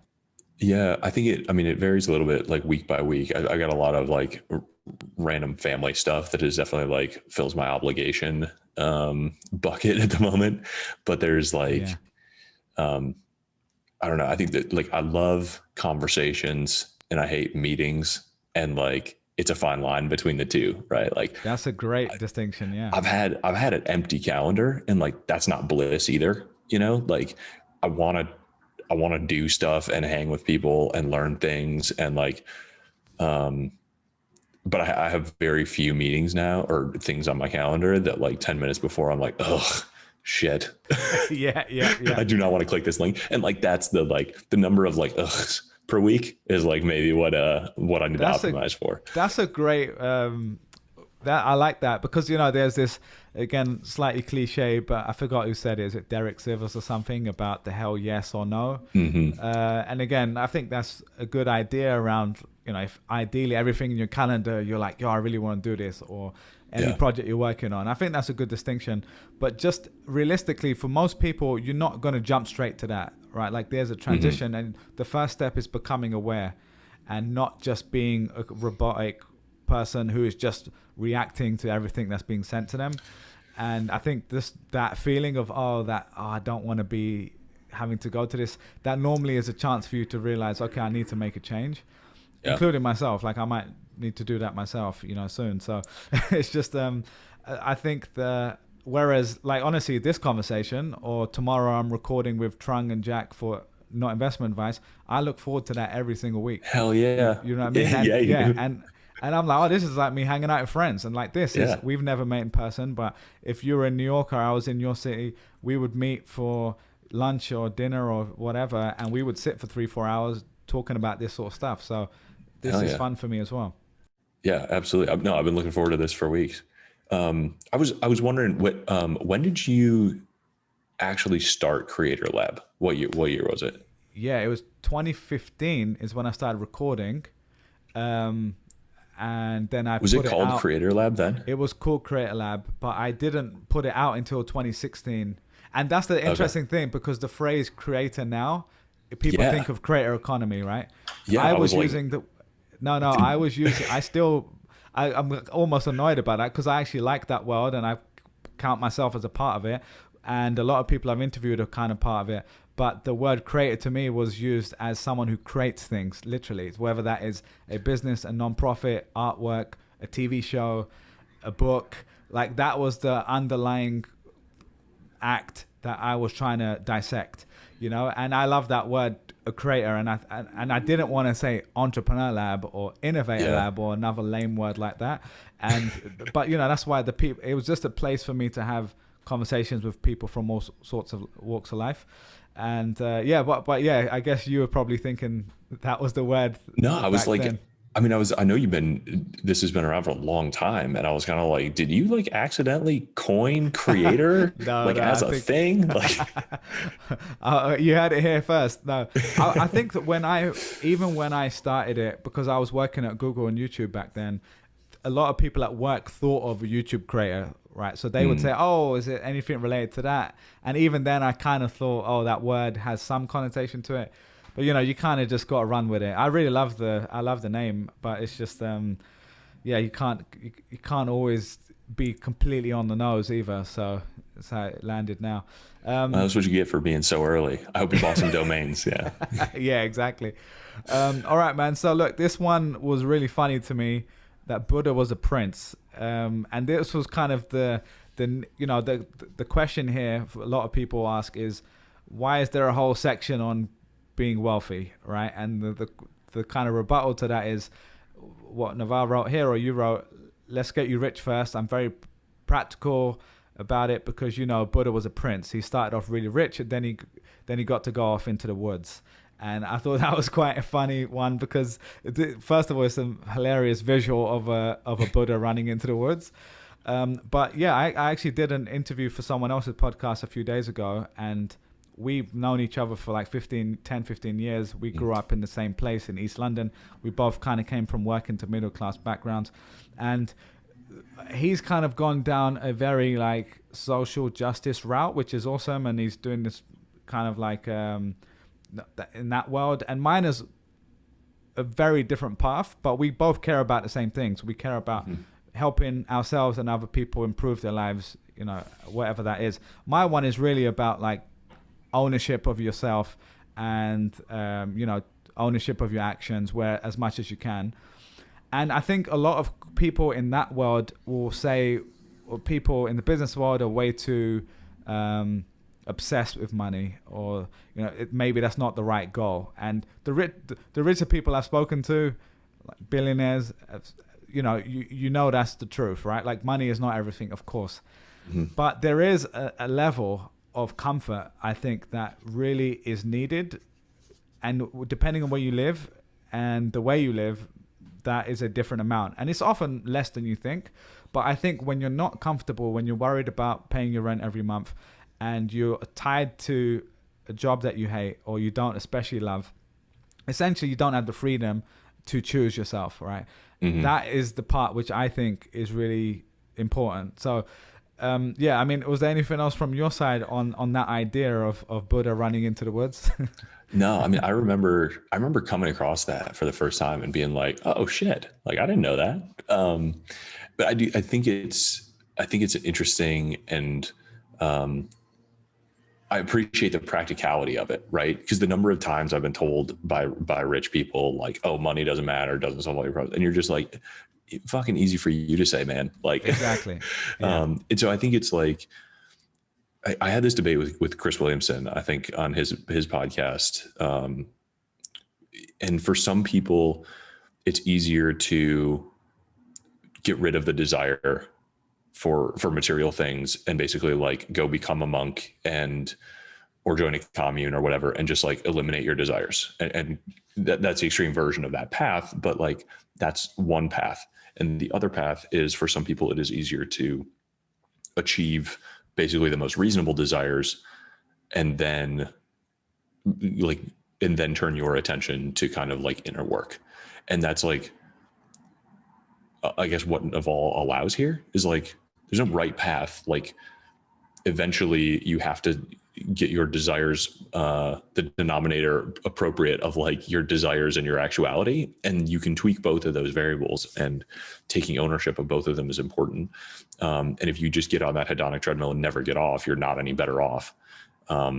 But for some people, it is going to be just easier and more practical to achieve some level of material success and wealth, and then kind of turn to the inner work. And that's what he did. So that's what he's showing us how to do. I'm sure it's not the best for everybody. But like for some people, and I think I'm in that camp, like I don't know if I would have been able to shake the desire for that, whether it like just based on how I was raised and what I believe. And, like a middle-class capitalist American, like guy who's been reading about business my whole life. And I did deeply believe that like almost every transaction results in consumer surplus that makes both parties better off. And so like, I'm just never going to not be interested in that and believe that that's probably better for everybody. And like admire entrepreneurship and think that that's the way to bring innovation and life improvements to more and more and more people. So not everybody has that worldview, and that's fine. And like, maybe they're on the monk path. That's cool. But I think there's very few books that are about wealth and happiness together and the relationship between them. And so that's where I think that this is like, for people that sense tensions in it or don't understand how to like the relationship between the two, I was in that camp. Like, I think this is a very helpful set of ideas to kind of show what that relationship is like. I'm curious, when you think of your own kind of path, when do you know there's enough and that you've hit that point where you say, okay, I'm comfortable enough to, the way he puts it, let's get you rich first, right? Yeah.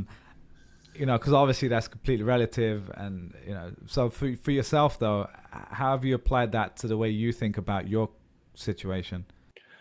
Yeah. I mean, he also says like, it's a fallacy to believe there's some number where it just turns off. And I totally agree with that. I think it's kind of like what we've been talking about. Like, there's a relationship between, the amount of obligations you do and the amount of like assets that you have, like building wealth on your behalf, and the amount of attention that you can put towards things that you really find resonance with and appreciate, whether that's, quote unquote work that like gets more stuff done or continues to accumulate assets or investments, or whether that's just spending more time with your family or producing art, and whether or not that art earns you anything or not. Like, it's not at least I know in my life, like I will not have like work. Okay. Retirement date. I know that was kind of the old model and a lot of like what our parents did, but like, I think it's just going to be kind of a slow gradient of like, I worked my ass off for 10 years doing things that I was like obligated to do and things that I wanted to do. And like, I think that mix will just change a little bit based on like what's going on with my family or what's going on at work or what's going on, how different investments do. Like, all of that will be kind of in constant flux. That's a great way to put it, and I completely agree with you. I don't think there's a magic number either, but I guess the way I was thinking of it is that moment, or what are the things that you're looking out for. So I think you answered it there by saying it's that balance that we discussed earlier, the tension between what are the things I want to do versus not do. Where do I still feel the obligation that I need to do something that I don't want to do? And for a long time, you do need to do that, right? Like, you need to build up your equity, both financially and knowledge-wise, reputation-wise, whatever. And yeah, so I completely agree with that, man. And I love that, the kind of newer definition there, which is probably, we're two examples of this right now. Like, I'm not really thinking of a retirement date either. I'm just saying, why do I want to think of something when I'm 60 years old? Like, I just want to live like that now and do the meaningful work now, explore interesting ideas, have a good time along the way. Because I'm not against work. Like, I think one of the problems I have with the FIRE community, which I have learned so much from, the financial independence, retire early community. And again, I'm obviously painting with a broad brush, and I'm basing it on what I read on Reddit and stuff. I've learned so much about investing and all the stuff there, but it just feels like so many people are sacrificing right now, and they're cutting all their costs. They're not doing the things that will bring them joy in the next 10, 20 years to just be able to retire like a few years earlier, so one day they can switch it off. And to me, it's like, well, instead of working 40 or 50 hours a week, what about if you work 20 hours a week and you found work that you found quite interesting, or whatever that balance was for you? And that's kind of how, again, not to say I've got it all figured out at all, but I've been a lot closer to that for myself over the last few years than previously. And at the same time, when I had a job, I really liked the job. Like, I was more than happy to work 40, 50 hours a week or whatever it was. So I think it's just for people to figure out that balance for themselves. Who do you read in the fire community? I've read a bunch of different blog stuff, like Mad Faintest. I can't remember, Mr. Money Mustache. Yeah. But honestly, it's the stuff I've learned the most from is just on Reddit. And if you go to the FAQs of the different communities, there's the financial independence one, and then there's Fat Fire, which I really like. Fat Fire is like the baller version. So it's they're like, oh, we're trying to get to X amount, and it's much higher. People aren't necessarily sacrificing as much, but also people there are kind of crazy, balling out sometimes, and you feel kind of like, what the hell am I doing? So there's an element of that. But yeah, so what about yourself? Is there any others that you like? I like Mr. Money Mustache a lot. And I think he's a good example of, like, not everybody in fire is like super sacrificing. I don't like their attitude towards work is that, like, every day at work sucks and like they're miserable. Exactly. I'm like, maybe that's the part you need to optimize, not just the number in your head, you know? Yeah. But so I think Mr. Money Mustache does a good job saying, like, look, all the stuff that actually makes you happy is like wholesome and cheap, and is like biking to the park and having a picnic and chilling with your friends. So, like, you do not need, millions of dollars to live well and be happy, right? And like, that's kind of a scam. So I appreciate that. I think Financial Samurai is cool, and the White Coat Investor is really good too. It's like specifically for people in the medical profession. I haven't heard that one. It's a little bit more technical maybe, but it's kind of like in that Fat Fire. It's like, you got they're unique demographics. They got like high income, but like super high debt. And they just have this like weird kind of relationship with money that they have like none until they're 30. And then all of a sudden they're like in the top income earners, and like, that's just a recipe for disaster. So that's an interesting like kind of blog in that area too. The one that was a great suggestions. The other one I'd add is Ramit Sethi. I'll Teach You to Be Rich. It sounds like the scammiest book. But I've shared that with a lot of people. I don't always love his style, but I think what he talks about is generally the same sort of stuff. But I like the fact that watch out for his ClickFunnels, man. He'll get you. Oh my God, yeah, you get down that funnel, be paying for some course. But no, I think he's a really good example. I think he means really well, and I think he's got really valuable information. And the big difference there is essentially, like, he defines it as a rich life. It's not just about money. It's about what is a rich life to you, and having those non-negotiables. And for example, it's a silly example, but for him, it's like he doesn't want to go to a restaurant and have to worry about ordering appetizers, right? And that sounds like a silly little thing. Or going to a coffee shop, and that's something that I'm the same, right? Like, I do like being able to make coffee at home for 1/5 of the price, but like sometimes it's not about the price of the coffee. It's the fact you went for a walk. Like in the last year, that was the only fun thing we got to do. We'd go for a walk, get overpriced coffee, and sit outside, and that's completely okay. And I like the idea there of asking the $300,000 questions, not the $5 questions. And should I have a latte today is a $5 question, but investing more, saving more, and asking for a raise are the $300,000 questions. So yeah, and his automation stuff is really good too. Like making it a no-brainer, paying yourself first, that kind of stuff. Yeah. So yeah, man. Well, yeah, that's definitely an interesting world as well. So look, man, I know we're going probably over time here. I'm okay to keep going for a little bit if you are, but let me know if you need to cut out. No, let's do it. I told you 8 hours. Let's go for it. 8 hours. All right. We'll just keep going, man. If people still hanging out, this is going to be the happiness part. So I think people are going to like it. One of the things before we really get onto that I really just want to call out was this idea of direction versus speed, and the importance of the direction you're going in versus how much force you apply, or how fast you're going, especially when it comes to leverage. So could you share a little bit more around that, like why direction is so much more important than just going at 100 miles an hour? Yeah, I mean, the mental model like answer to this, and I'm a big like mental models guy, so I read like Farnham Street and Port Charlie's Almanack and all that stuff like constantly. The mental model explanation of this is like velocity versus speed, right? So velocity is like speed with direction, and speed is just like area covered. And so the kind of classic graphic is like one very precise arrow of like moving in a clearly chosen intentional direction versus like drawing this crazy spiral where you're not actually getting anywhere, but you feel like you're moving really fast. And velocity is just more important than speed. Like it is better to put, 5 bricks in the right wall each day than to like lay 50 bricks in some fucking random pattern that you come back the next day and you're like, what did I do? Like none of these are part of any long-term plan. So the other kind of piece that fits in here that you asked about is like, how does leverage apply to that? My definition of leverage is like doing the work that gets more work done, or doing the work that increases your impact, your ability.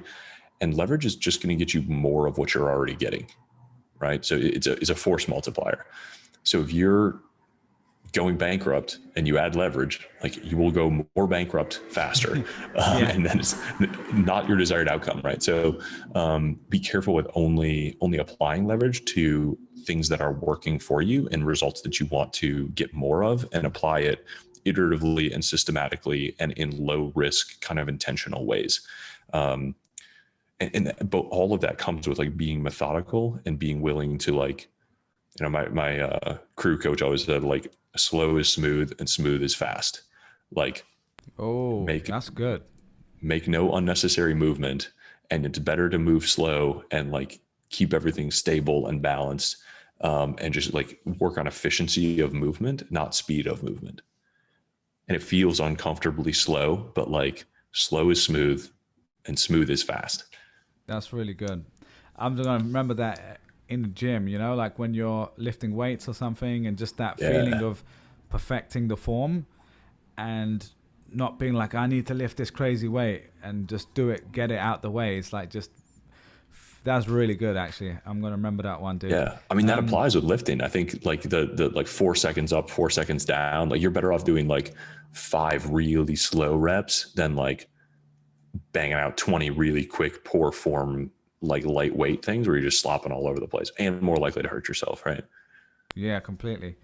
Love that one, man. So look, I've got a few more for you here on the happiness side. Let's just jump straight into it. This one kind of really resonated with me because I've heard it discussed in other areas too. So I'd love to kind of jam on it with you. That essentially happiness is not suffering. So he writes, happiness to me is mainly not suffering, not desiring, not thinking too much about the future or the past, really embracing the present moment and the reality of what it is and the way it is. So that second part, being the present moment, I think we've heard 1,000 times. This comes from, mindfulness, being in the moment, which I'm not trying to diminish that. It's a really important idea, of course, but I think a lot of people have already heard that. But this idea of happiness to me is mainly not suffering, not desiring, not thinking too much about the future or past. So yeah, why do you think the word suffering is so important here? Because another person I've heard talk about this is Jordan Peterson. I don't know if you've heard of much of his stuff, but he comes from like more of a psychological background and therapy and stuff like that. But I always found it quite like a negative take on life, like life is not suffering. But the older I've gotten and the more I understand the stuff that everyone goes through, including myself, you realize like, yeah, that's kind of what it is. There's so much, there's going to be suffering. There's going to be parents passing away, getting sick, tragedies, trauma, for some people, much worse stuff than that. So I'm curious, like, yeah, did that surprise you as well when you first read it, or like what did you think about it? I don't know if it's surprised me. It's I don't know. You read these things and you go through this like quick roller coaster of like, makes sense, doesn't make sense, doesn't make sense. Oh wait, there's a lot in there. Like, oh wait, I got to think about that more. And so you can take a lot of these sentences and really like sit with them for a long time. I think the thing that kind of comes to mind for me on that, and I think it's contextualized around that passage in the book, is that like so much of our suffering is self-inflicted, and seeing, you know, where we can identify, you know, we can't choose to like not suffer when we lose a parent or a friend, or you know, experience an accident or something like that, but we do choose 1,000 like small sufferings every day when we allow things to be harder on ourselves, or put ourselves through things that we don't need to. And I like the suggestion here that basically like we are kinder to ourselves, and we are kinder to ourselves and like allow ourselves to live in the present by intentionally kind of limiting desires and removing the optional suffering, you know, not choosing to be so hard on yourself, and believing that you're doing yourself a favor by being hard on yourself. You know, most people I know, at least in my circle, and probably people who are, you know, listening to stuff like this, are achieve things by being hard on ourselves instead of by letting go and seeing what happens and seeing good things happen. But a lot of times, and I'm trying to see this and let this happen more and more, like seeing what happens when you let go instead of when you push yourself. Like you probably won't do nothing. You will probably do something very authentic and very honest and very, very fresh, and like paradoxically, like might actually accomplish a lot more if you're not pushing yourself to accomplish more, or at least accomplish something more unique. When you say let go, if you don't mind me asking, sorry to interject, but when you say let go, what do you mean by that? Do you mean when you're trying to let go of something bad that's happened, or move on from something? Is that what you mean? Or I mean to not operate from a very specific vision that your current or that your past self has. Maybe. Got right. it.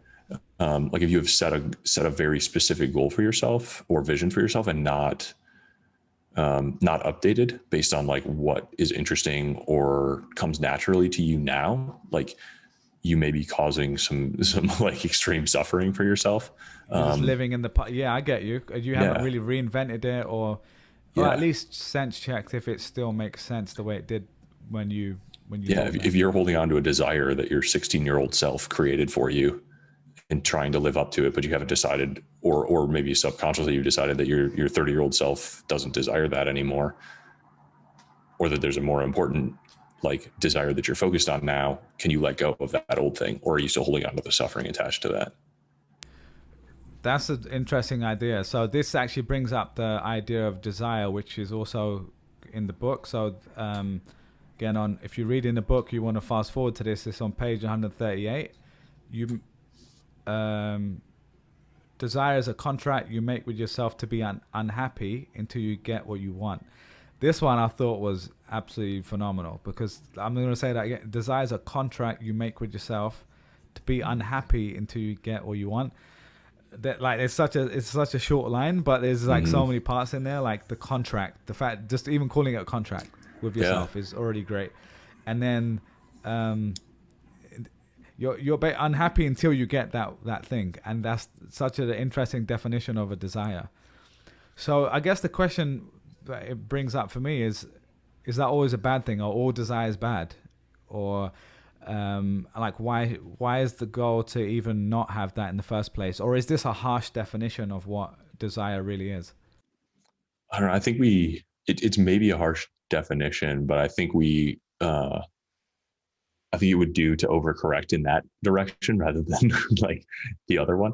Because I think it is so easy to harbor new desires and to cultivate new ones. Like in 30 seconds on Instagram of scrolling, right? You can be like, oh, I want to go to that place. I want to meet that person. I want to like learn that dance. I want to eat that meal. I want to like buy that company. Like it is so easy to just like let desires like pour into your eyes and ears at all times. And you could very reasonably wake up and go to bed with 500 more desires for that day. And if that's what you do all day, every day, you're going to be fucking miserable. You spend so much time desiring that you have no time to accomplish or triage those desires or anything. And I think, no matter what I find it hard to imagine or come up with any social media that isn't basically driving increased desires and the like quick, cheap dopamine that comes with seeing something that could be, like seeing these possible futures. Like I feel like that's what Instagram is selling you most of the time. And that's what products are selling you. And that's what a lot of people are watching on YouTube or Pinterest or whatever. And it just focuses all of your attention on this gap between what is and what could be. But you can't have all of these things. So you can't manifest all 500 of those desires all at once. And so it is not that any one of those desires is like evil or the source of all your suffering. It's that the 499 that aren't the one true thing that you actually want to focus on and get after.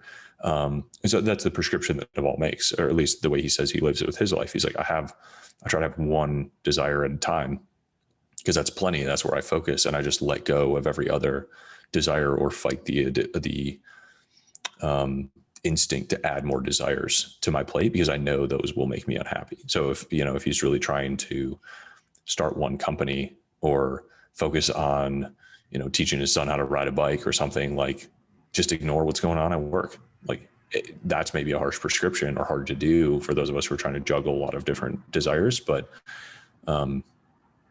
recognizing, or at the very minimum, recognizing that that's the source of your unhappiness, and adding new desires is going to more likely to make you unhappy than happy. Yeah, it's because I think, like you said, it's better to lean that way than the opposite way, which is I need to go after all these desires. I guess the way I'm just thinking out loud here, but I'm thinking about the difference between a desire versus a dream or a goal, that might be a more positive frame on it. So, let's say I desire to be a healthier person. Obviously, that is a positive thing that we all agree with. But I guess the distinction here is if you're constantly saying, until I have a six-pack, I'm not going to be happy. That is, I think, maybe the distinction. I don't know. Maybe I'm misunderstanding that and mixing up those two ideas of desire versus a dream or a goal or something like that. How would you differentiate between them, or would you differentiate between them? Well, let's like unpack healthier, right? Like, what does it mean to be healthier? What are all of the desires inherent in that? Is it to live longer? Is it to look better? Is it to accomplish some physical feat? Or is it to just follow a system of steps right. That's and probably like build not, a credibility that's with too it? Broad. That's no, but broad. I think that's perfect, right? Like it's a great example of like a desire that people have that they don't unpack. It's like, well, there's actually 20 desires in there. When I say healthy, I mean, yeah, I want a six pack and I want to climb Kilimanjaro and I want to run a marathon and I want to do a freestanding handstand and I want to go to CrossFit every day. And like, are there actually 50 desires in that one umbrella that you think like, or is there one of those goals that you'd be happy to accomplish and the thing that you would actually want to focus on? But if you're just jumping back and forth between all of them, like it was a bit of a lazy phrase on my point, but you're right. It does demonstrate what we often do. But let's just say, to get more specific about it, then let's say I have a desire to run a marathon. Okay. But a lot of people say you have a goal to run a marathon. Right, and so I don't know even if that's the right phrase, but in this scenario where we're saying to let go of a lot of these desires, but in this case the act is something positive in a way. So yeah, in that scenario, do you think I'm just being nitpicky about the word? No, I think like this feels like the physical version of the like monk path or the like accomplishment path, right? Like if your goal is to run a marathon and you make that your main desire and you focus your energy on that and you are making clear progress towards it, like I think you will find like fulfillment in that and joy in accomplishing it if you do. If you are trying to like, if that gets if you're trying to run a marathon and build a podcast and build a family and like find your soulmate, and like, if you have 5 desires of equivalent things and you just cannot give each one the attention it deserves each day, that's where you start to really, that's where desire turns into suffering, I think. But it's really easy to, you know, it's the same thing I say when I'm like, when you give me 10 spare hours, like I go start a new company, like, like that's me just like adding new desires or new, projects, or new, like trying to act towards possible other future visions instead of just like staying focused on the one chosen, like focused desire at a time. Do you find this constant struggle as well? Because this is something I've talked to some other people about and I've struggled with. So there's this thing where maybe let's lose the word desire and goal for a minute, because I agree with what you're saying, but this idea of motivation, right? And this is something I've definitely struggled with. I'm sure many people listening to this have as well. That as you become more in the moment and you become better at living day to day and enjoying the day to day, like I would say right now I'm as happy as I've ever been because I've practiced being happy every day, right? And and you know, I've got rid of some things that are toxic or not good for my life or whatever. So that is a big whole thing there, right? But the more comfortable and happy I become day to day, it's a hard struggle to also have those things that drove me in the past, right? Whether that was running the marathon or it was starting a company or earning X amount of money, you know, whatever it was, right? There's many of those big goals. So when I was 18, I wrote out all these crazy things I wanted to do, and then I did some of them, and it's this weird feeling. And to be completely candid, it's happening almost with me kind of right now with like a net worth number, right, in my head, that I've always said, oh, I would love to hit X point. And when I hit that point, I'm kind of almost scared in a way, because I've already felt that sense of being way too comfortable, right? Like, and there's a fine balance between comfort and not having the stress of the world on you, and especially financial stress, because I grew up where in my household we had overdraft every month, and I know that is not something I ever want, right? And that leaves mental scars, especially I'm sure for my parents more than me. So there's that, right? But that at that age, that drove me to saying, well, I'm going to go and earn lots of money. I'm going to start a company. I started an e-commerce business when I was 16 years old. That came from that negativity or rough time, right? And then when you get to a certain point where you're like, okay, I'm okay, right? I'm at the moment anyway, my health is okay, and all these things that I care about are okay. It's a weird balance, right? I don't know if you've had anything similar or you've sensed something, and it's this paradox of I'm happy, so why does it matter? But I also want a bit of that fire, you know what I mean? And I find ways to get that fire again. And like even this podcast is a great example, right? I've done this for 5-6 years. There's times where I did it every single week.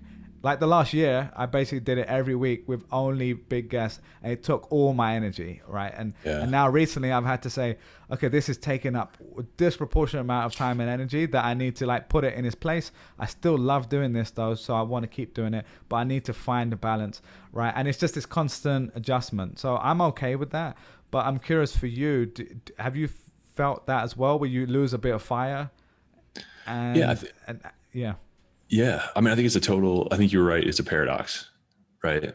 And I think Naval like admits that or shares that too, right? Like you can almost choose happiness in the moment or progress in the moment.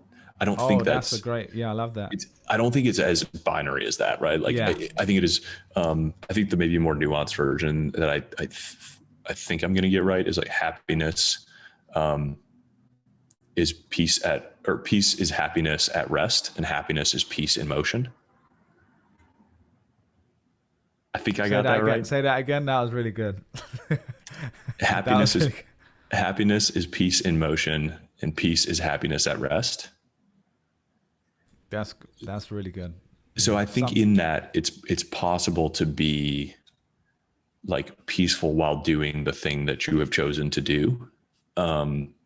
It's a little different than the like hustler, like hard charger, like wake up and slap yourself and like dive in there, like kind of like alpha athlete thing that like I think me and probably a lot of people have had chapters of in their lives. But maybe that's the resolution to the paradox of like, definitely a lot of good things had come from like putting a chip on my shoulder and choosing to be unhappy until I got what I wanted. And that, like, I don't think there's anything, there's no right or wrong here, right? Like, we are all living our own subjective experience, and you can choose whatever mix of these things that you want. And I think there's maybe some, you see those statistics of like people in their 70s tend to be happier than people in their 20s. And it's maybe because they've internalized some of this, or maybe because they've just lowered their desires and found ways to kind of be peace in motion. Almost. Yeah. And reconcile that paradox. So I think it comes down to a lot of expectation as well, right? Totally. Like, especially when you're young. And again, look, we all want that young energy too, right? Like, change the world. The world is at my feet. I can do anything. And you need that. And I think that's really important. But then as you get a bit older, you realize, okay, there are some rules to the game. There are some boundaries, even if you're the sort of person that likes to break boundaries, like I'm sure we are in our own ways. So it's that, like you said, it's a balance. But yeah, it's a constant struggle for me, to be honest. Yeah, it's a struggle, and that's okay. Like, I think it's totally worth saying again, like, there's no right or wrong. There's no, you should do this or that. Like, the only point of this book is to just show you the relationship between those and let you set your own dial wherever you want to set it.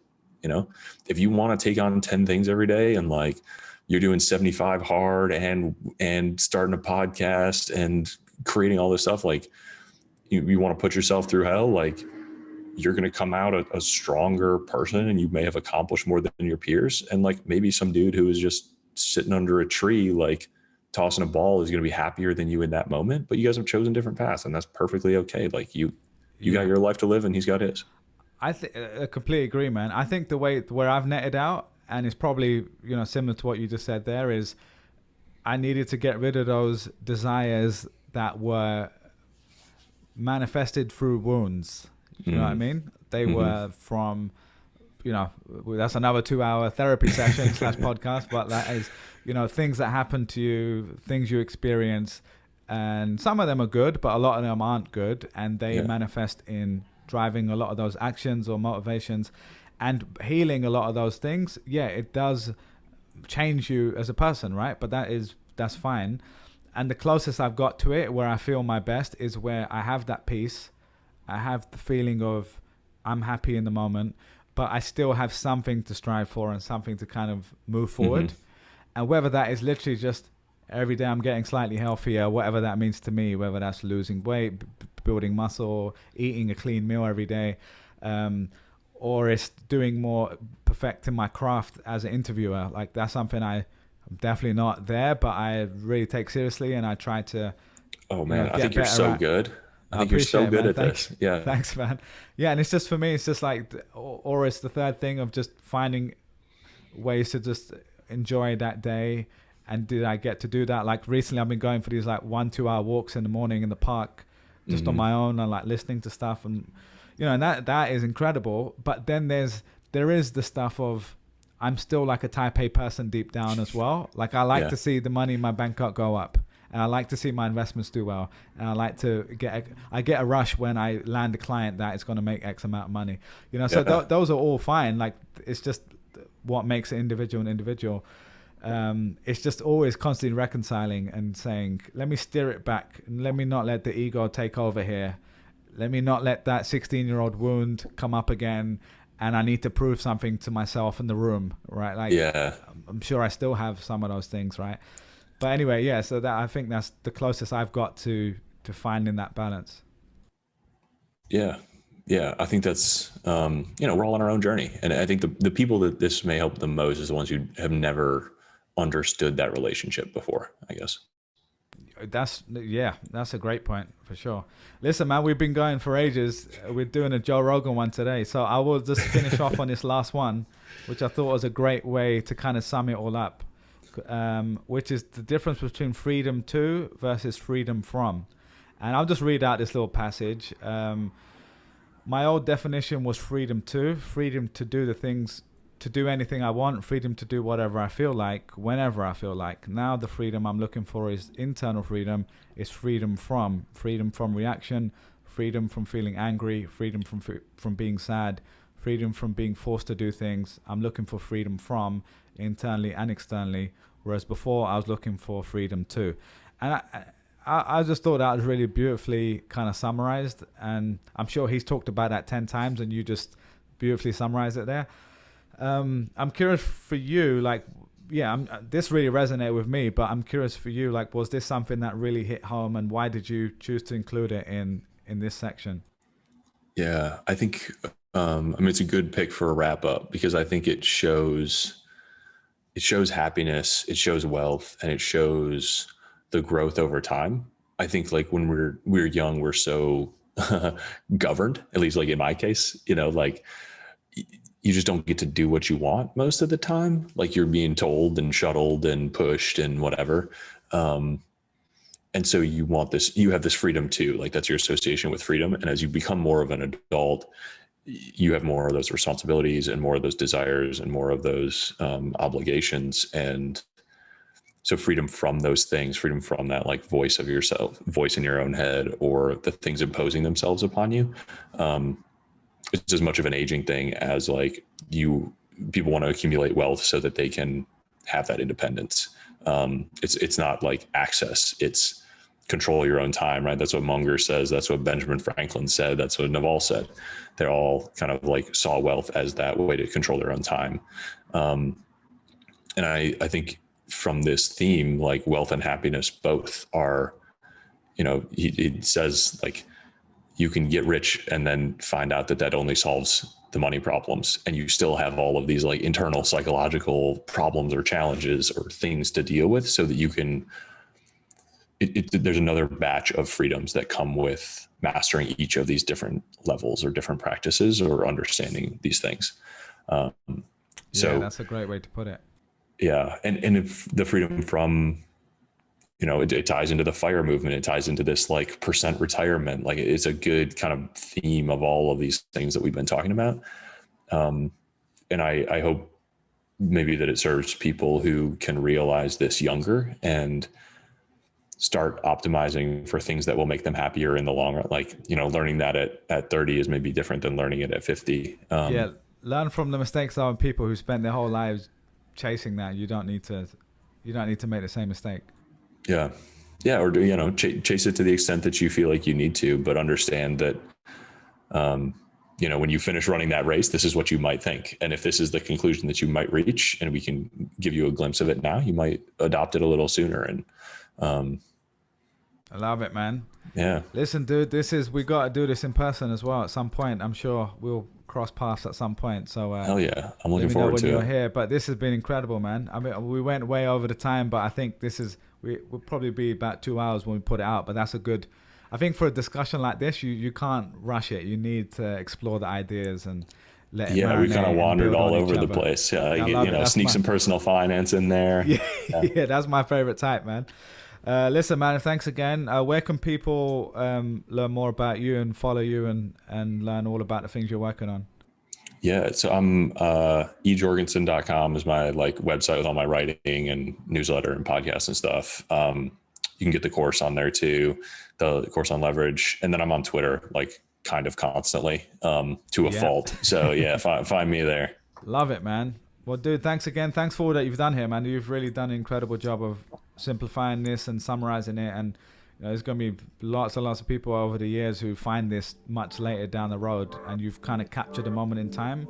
I'm looking forward to seeing the next one you're doing, man. And, thanks for squeezing this good juice out of me, man. You're a great interviewer, and this is super fun. Appreciate it, man. Thank you so much. All right, I'll speak to you soon. Cheers. Later.